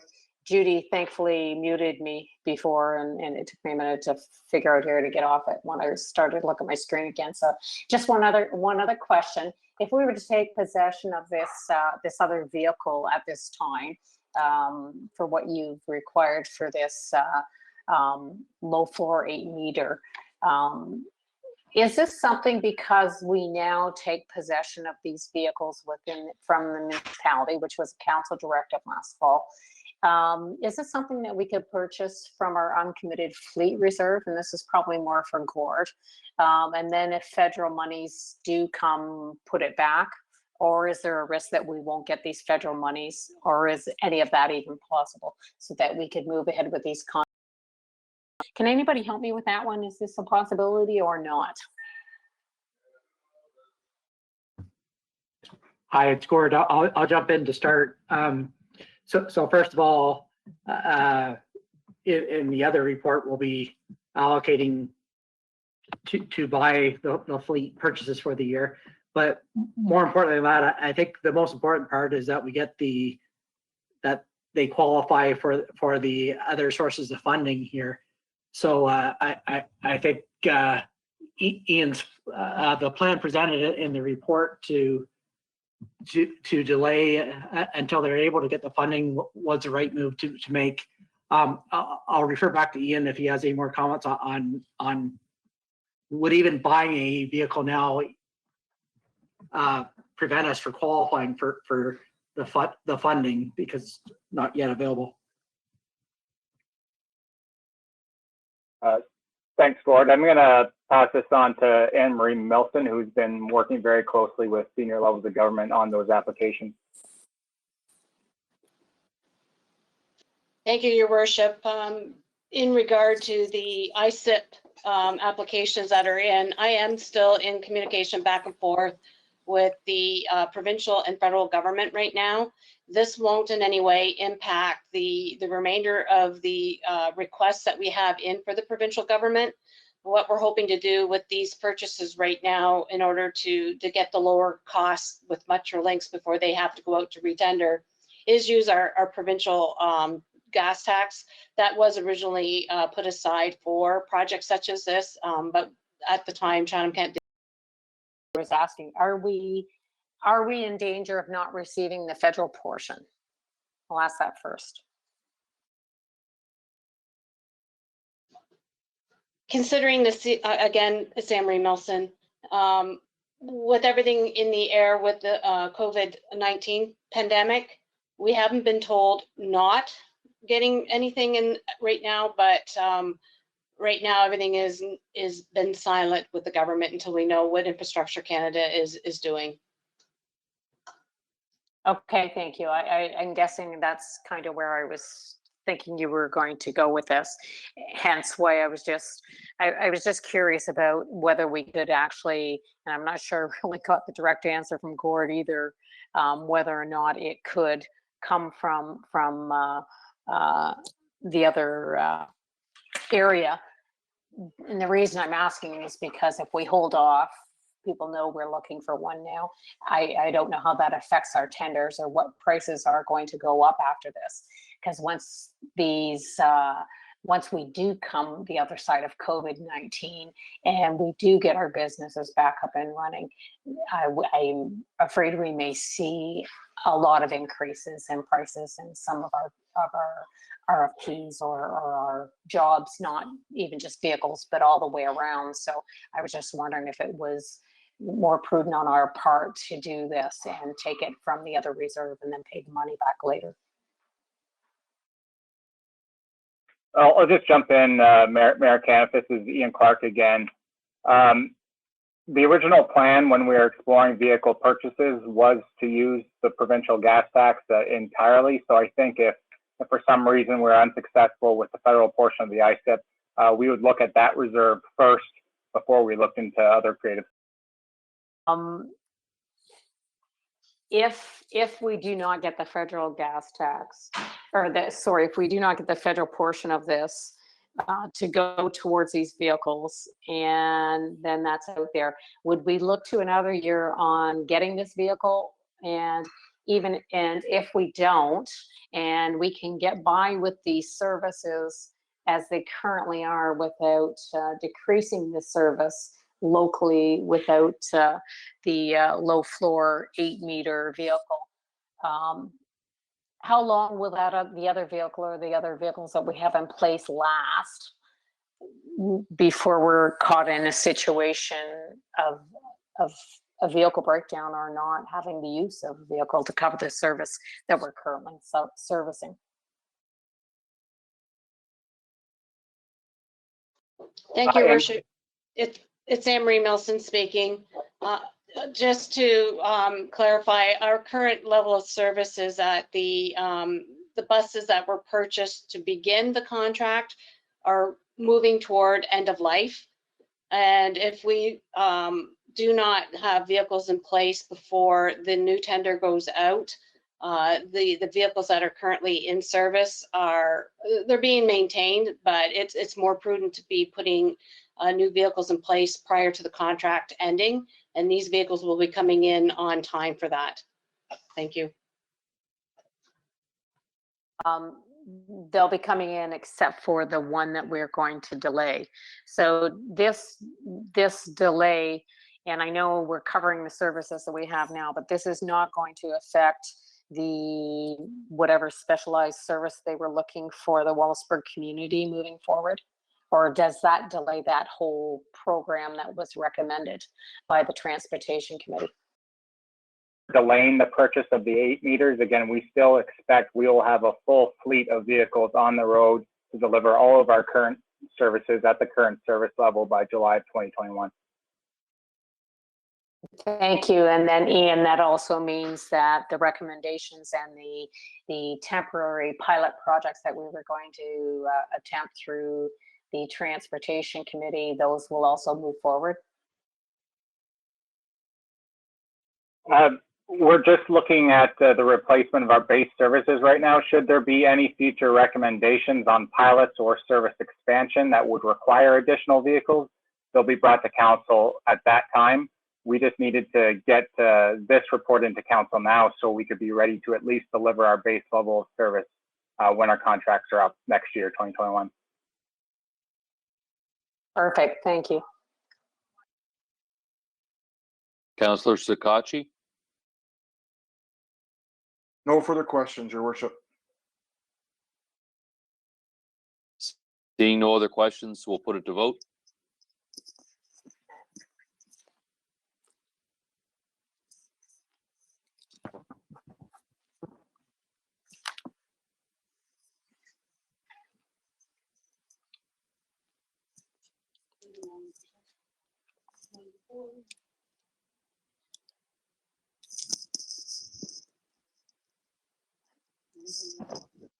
Has everybody voted?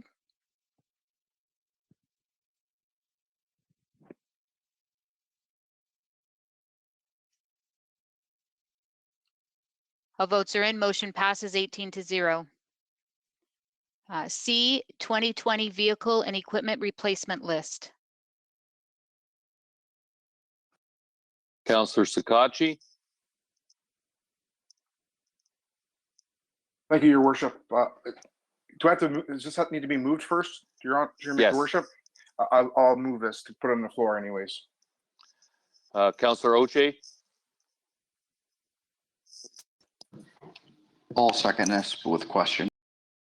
My question would be, obviously we're in uncharted and unprecedented times right now. And I would like to know, out of all these vehicles that are, up to be replaced, if any of these are not necessities. And I just wanted to see if someone could comment on that, please. Thank you, Mayor Caniff. Kevin Rankin, Manager of Fleet Services. I'd like to respond to that. Most of these vehicles on this list are at their end of their life cycle. If we choose to delay these purchases, while I understand your concern on the financial side of this crisis, we could be looking at 2 more years. Many of these vehicles are going to be a long time to procure, just basically because of the COVID crisis and industry shutdowns. As well, many of them are 1.5 years delivery time as it is. My other concern would be we've already lost 7 cents on the dollar in the last few weeks. If we continue to Rankin, so you said most of them. So are there some on this list that are not deemed necessity? And just one more further follow-up question. Is it possible, I'm not sure how much added work this would cause your team, but when we receive these reports like this, is it possible to have them broke down to ones that are absolutely like a necessity to replace, like you just mentioned? And I'm fully aware that, timing is not of the essence right now, but like I said, I'm also very aware of the fact that we're going to see some major challenges and shortfalls in the next couple of years. So I think it's, our duty to ensure that we know for a fact that these ones, some of these vehicles can wait, or if they can't wait. Thank you, Mayor Caniff. Once again, to try and answer those 2 questions, could we delay some of these? Possibly, but I would be very concerned on the upcoming maintenance costs that would be added. So it's a case of if we're willing to pay added maintenance costs to delay that purchase, that would be. Thank you. I'll put that to a further meeting, but that'll be something I'll be looking to. I appreciate your time, sir. Councillor Oche? Thank you, Your Worship. During the budget, I know the Tilbury Public Works, we transferred a backhoe, I believe that's going to be sitting in Blenheim for different water problems. Now I see we're buying a brand new one. I thought we were just getting a bucket. Could someone fill me in on that, please? Thank you again, Mayor Caniff. That actually is a second backhoe that Tilbury Garage uses, because Tilbury has 2 satellite garages. So they actually. Okay, so I'm just, who actually has the other backhoe, I guess, now that we transferred? I can't remember who it went to exactly. Thank you, Mayor Caniff. That went to Blenheim South Water to be used for water main digs, etc. And you'll note there's a tractor in Tilbury, 96 TRO 65, that was upgraded through council approval at budget to become an industrial loader tractor, so that they could actually go down to 1 backhoe at the Tilbury location. And it was primarily will be used for loading salt in the winter and cutting grass in the summer. Okay, thank you. Seeing no other questions, we'll put it to a vote.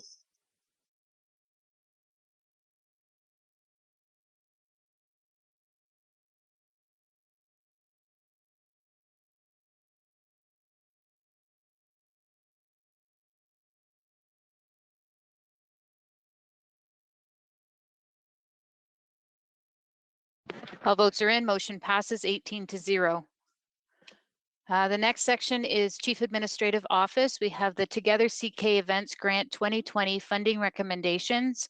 I will take the lead on this one, as Councillor Oche and Mayor Caniff have declared a conflict on this. Councillor Hall.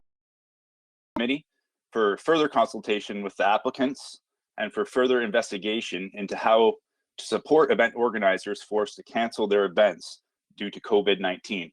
New recommendations or an update on the progress will be brought to council on or before the April 27th, 2020 council meeting. If I can get a seconder, I'd like to add some further comments. Okay, do we have anyone to second that motion? Councillor John Wright. Thank you. Yes, I'd like to second that. Okay, thank you. And back to you, Councillor Hall. Okay, thank you, Judy. Considering the ever-changing situation with COVID-19, I think it would be appropriate for us to hold off on making this decision tonight and to send it back. There's a lot of uncertainty, and new directives are coming from the federal government and the provincial government on a daily basis. When looking at the report, I don't feel comfortable with recommendation 5. I think it would follow with the essence of the Together CK grants, which empowers and supports community groups and organizations. If we had staff and the committee take a look at creative and innovative ways on how we can still support these groups, even if the event is canceled due to COVID-19, to return it to the municipality in 30 days. Rather than kind of piecemealing something together tonight, let's send it back, think of some new solutions through consultation, and it's simply accepting it as is tonight. I don't think it's the most prudent way forward either. So thank you. Hope to get support from council.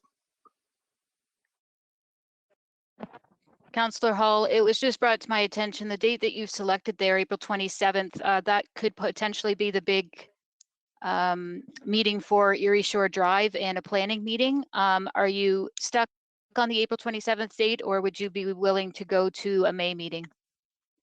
I'm willing to work with staff on that. I think just as soon as possible, basically. The sooner the better, but I understand staff is pretty tied down with a lot of different issues right now. So I think as soon as possible. Okay, we'll indicate that in the motion. Councillors left to speak. I do have 4 speakers. Will this be relating to referring the report and not directed to the report? Let's keep that in mind. Councillor Kirkwood-White. Thank you very much.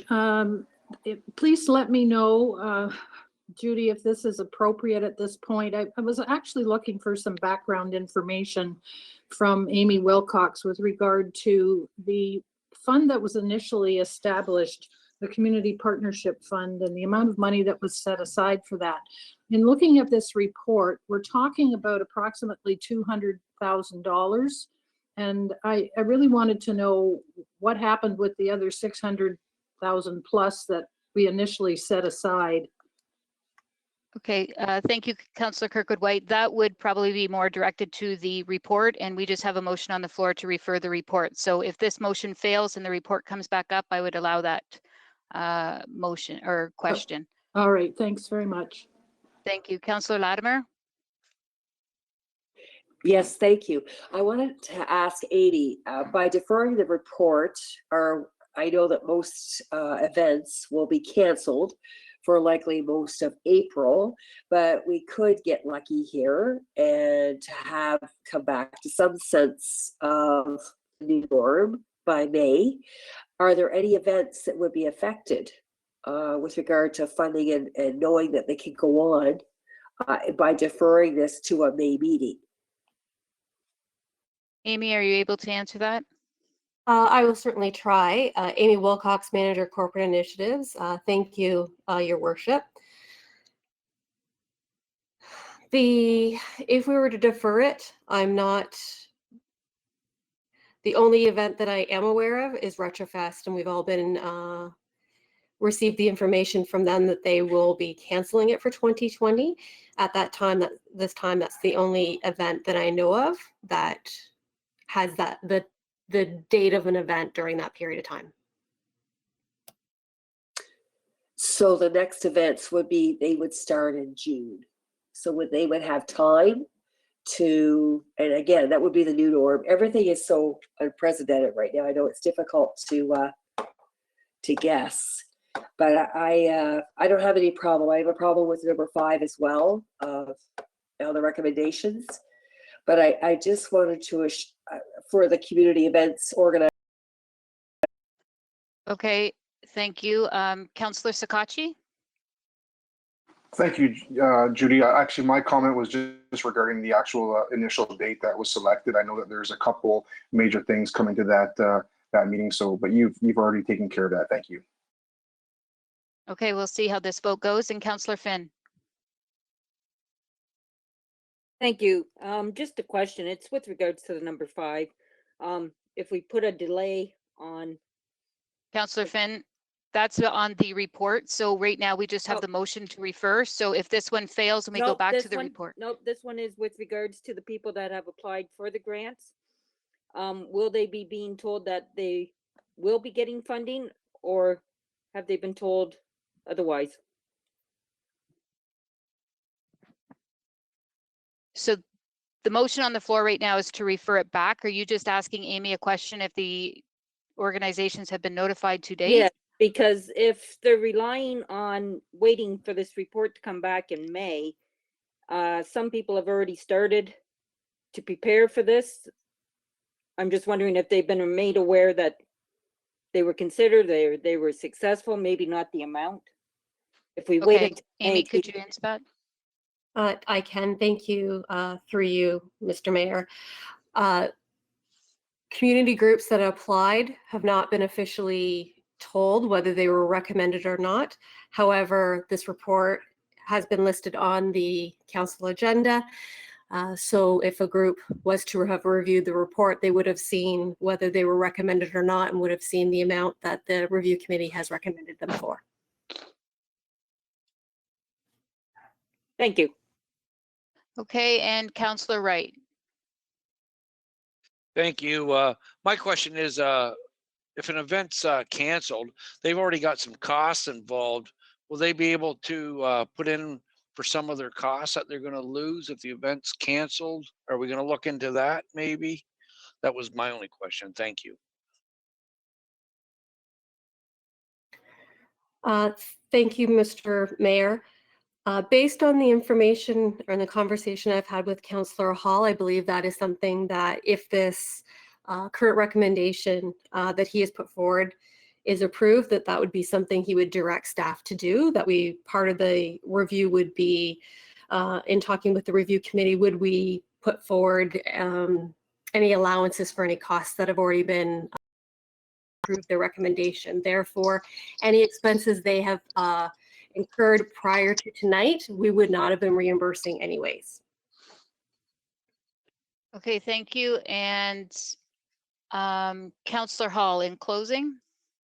Yeah, just to follow up to Councillor Wright's question there, that's I think that's exactly what I'm hoping to have staff and the committee look into is look into some creative kind of innovative ways to see how we can support these groups moving forward if the event is canceled. And I think that goes, that's different completely than what recommendation 5 is currently in the report. So I think that's why I want to send it back so that we can look into exactly that.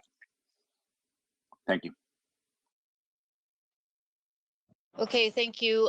So we will now put the vote on the motion that you see on your screen now. There will be 2 conflicts and only 16 people voting.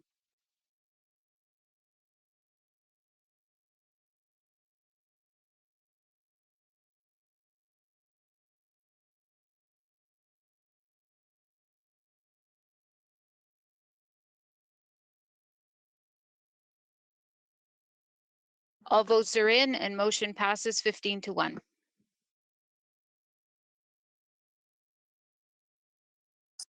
Okay, we'll move to item 20, closed session reports.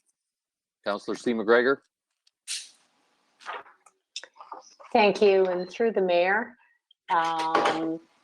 the closed session report is from Friday, March 13th. Absent were Councillor Bondi, Harrigan, McGrail, and B. McGregor. Council directed administration on proposed acquisition of land by the municipality, potential litigation, and advice that is subject to solicitor-client privilege with regard to Erie Shore Drive, Section 2392C, E and F of the Municipal Act.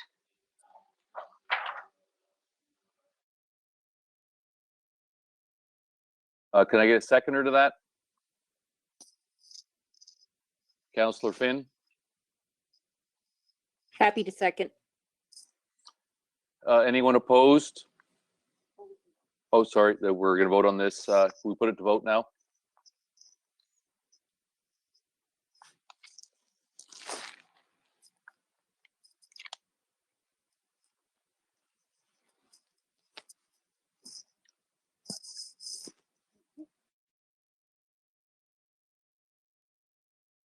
All votes are in, motion passes 18-0. Item 21, approval of communication items.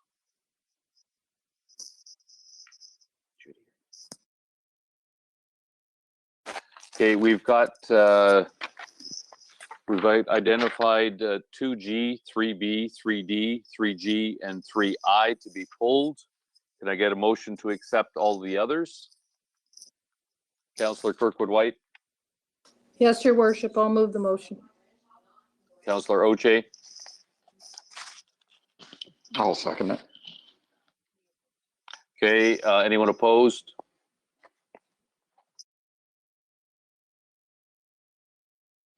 Okay, councillors, we have 1, 2, 3, 4, 5 that have been pulled by councillors. For the most part, all 5, I believe, are looking for a letter to be sent on behalf of Chatham-Kent Council to endorse the resolutions. We'll start with the first one, 2G, which is the Natural Gas Expansion Support Program. Councillor McGrail, would you like to move that a letter be sent to express Chatham-Kent interest in the natural gas expansion program?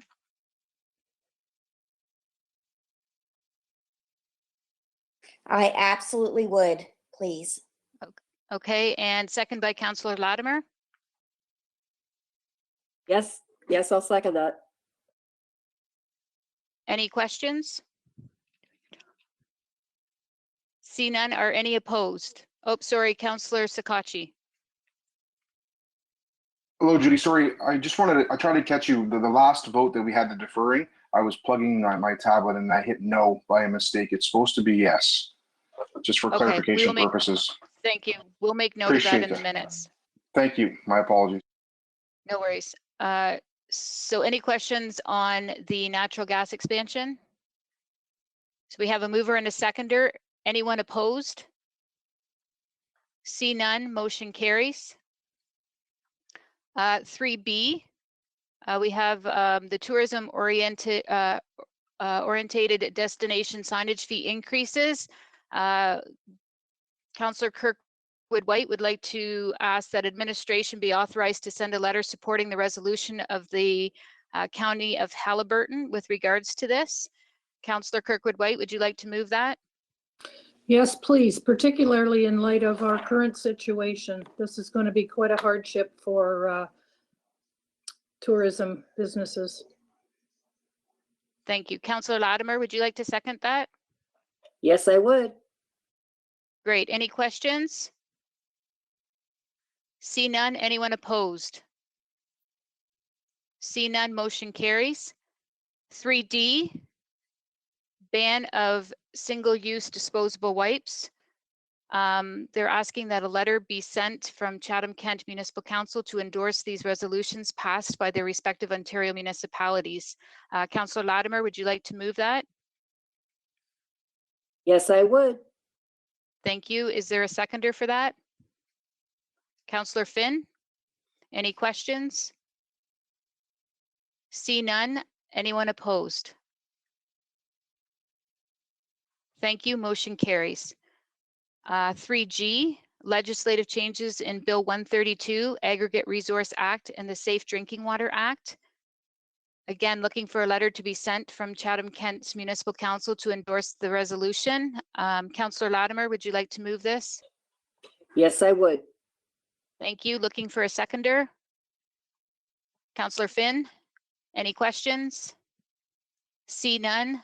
Anyone opposed? Motion carries. And the final one, 3I, issues regarding the mapping and provincially significant wetlands. Again, that a letter be sent from Chatham-Kent Council to endorse the resolution. Councillor Latimer, would you like to move this? Yes, please. Thank you. Looking for a seconder. Councillor McGrail, any questions? Councillor McGrail.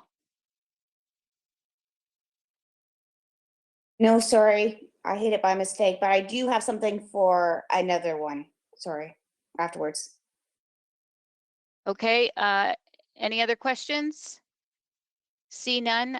Anyone opposed?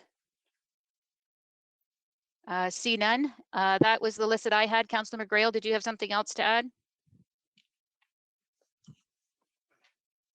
Yes, thank you, Mayor Canna. Just going back to mine, the 2G for a minute, it wasn't a letter of support. It was a letter of, I believe that they're asking that if we want to take part and have a project that we need to notify them. So I'm asking that, you know, there are still places within Chatham-Kent that does not get natural gas, that we try to get something out of this program.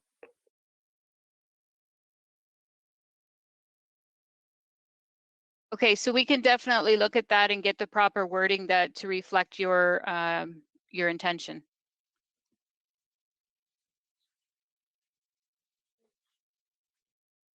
Thank you. Okay. Okay. We're moving into number 22, non-agenda business. Anyone have any, Councillor Latimer?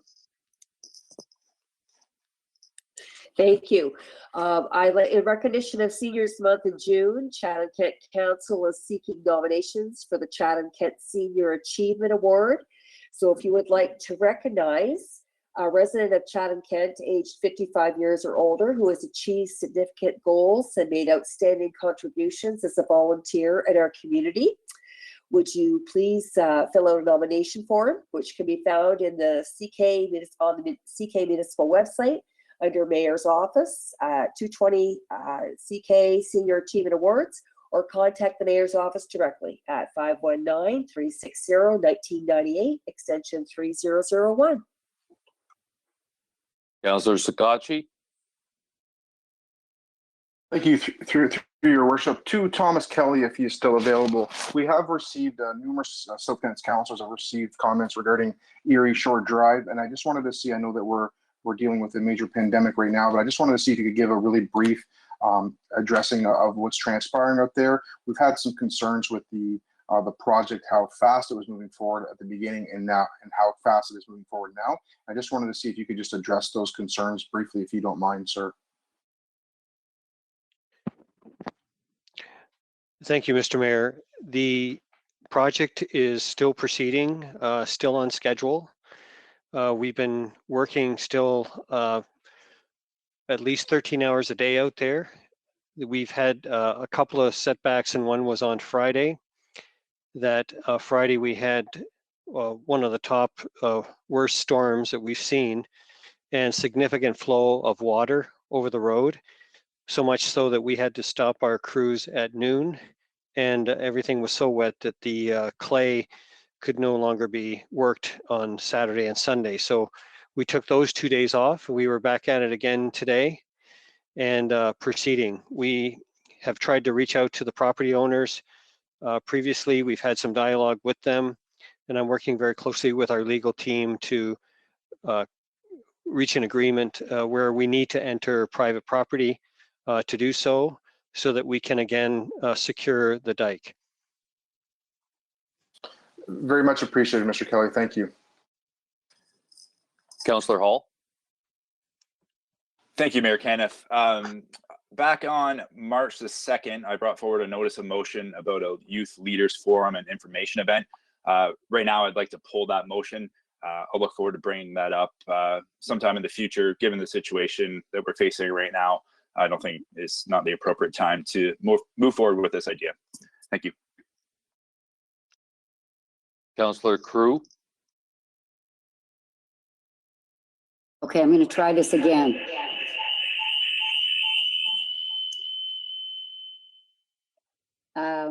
Okay, I don't know if you can hear me, but I'll say this quickly. I just want to acknowledge the Age-Friendly Committee for supporting the innovative housing report that came through earlier when I had some technical difficulties. Age-Friendly is very supportive of all initiatives, especially those that support older adults as they age in our community and age at home.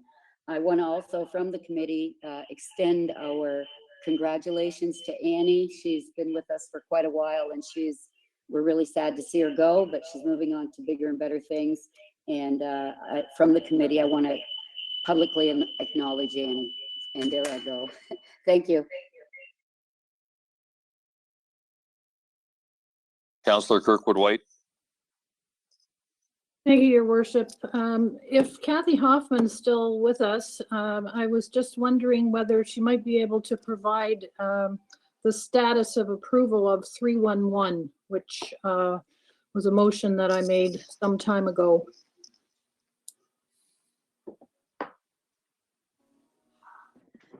It's Kathy here. Can you hear me okay?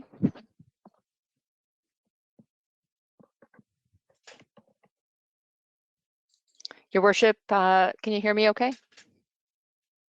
Yes, you can. Okay, thank you, Your Worship. We have some good news. We had an opportunity to speak with our last group out in Moraviantown to be able to get the finalization of their council approval for us to proceed. And we just received that a week ago, so we will be able to put things in place to proceed with that very soon. That's wonderful news. Thank you, Kathy. So very welcome. Councillor C. McGregor. Thank you, and through the mayor, I actually just wanted to thank all of the staff, administration, and especially Catherine Fitzgerald for pulling this all together for us tonight. I know it's been difficult, and there's difficult times for all of us trying to navigate through these new waters, and I've been so impressed with our staff along the way, and I just wanted the opportunity to mention and to say thank you to all of you for all that you're doing to keep us all together and for getting us to this point tonight to be able to pull this off electronically. Couldn't have said it better myself, Councillor McGregor. Number 23, reading of the bylaw. Oh, sorry. No, Councillor Scotchy's already. Oh. Councillor O'Shea. Thank you, Your Worship. Sorry about that. I'm a little slow on the hand raise. I'd just like to also thank staff, not just for this meeting tonight, but our frontline staff who have been who are receiving all the people originally up until this past week and who are answering the phones every day still, as well as Dr. April Reedike for everything she's done and her staff as well. And of course, everyone that was able to get this meeting together. But I know they're answering tons and tons of calls, probably half of them for me, as it has been a very busy 2 weeks of people asking all kinds of questions and getting answer for us. Public health has been excellent as well. I know they've been swamped on the phones, but thanks for everything. Very appreciated.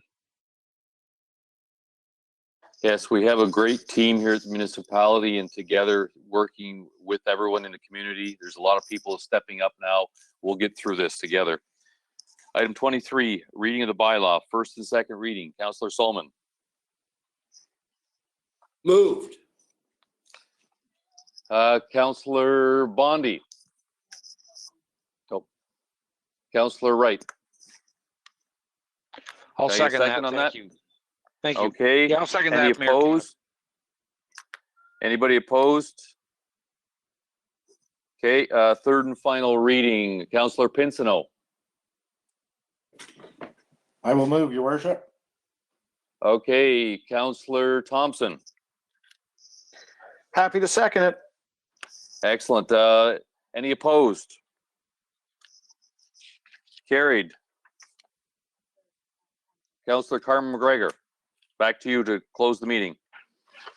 Thank you very much. And through the mayor, I would move that Chatham-Kent Council adjourn to its next meeting to be held on Monday, April 6, 2020, and that Chatham-Kent Council authorize itself to meet in closed session on that day to discuss any matters permitted by the Municipal Act.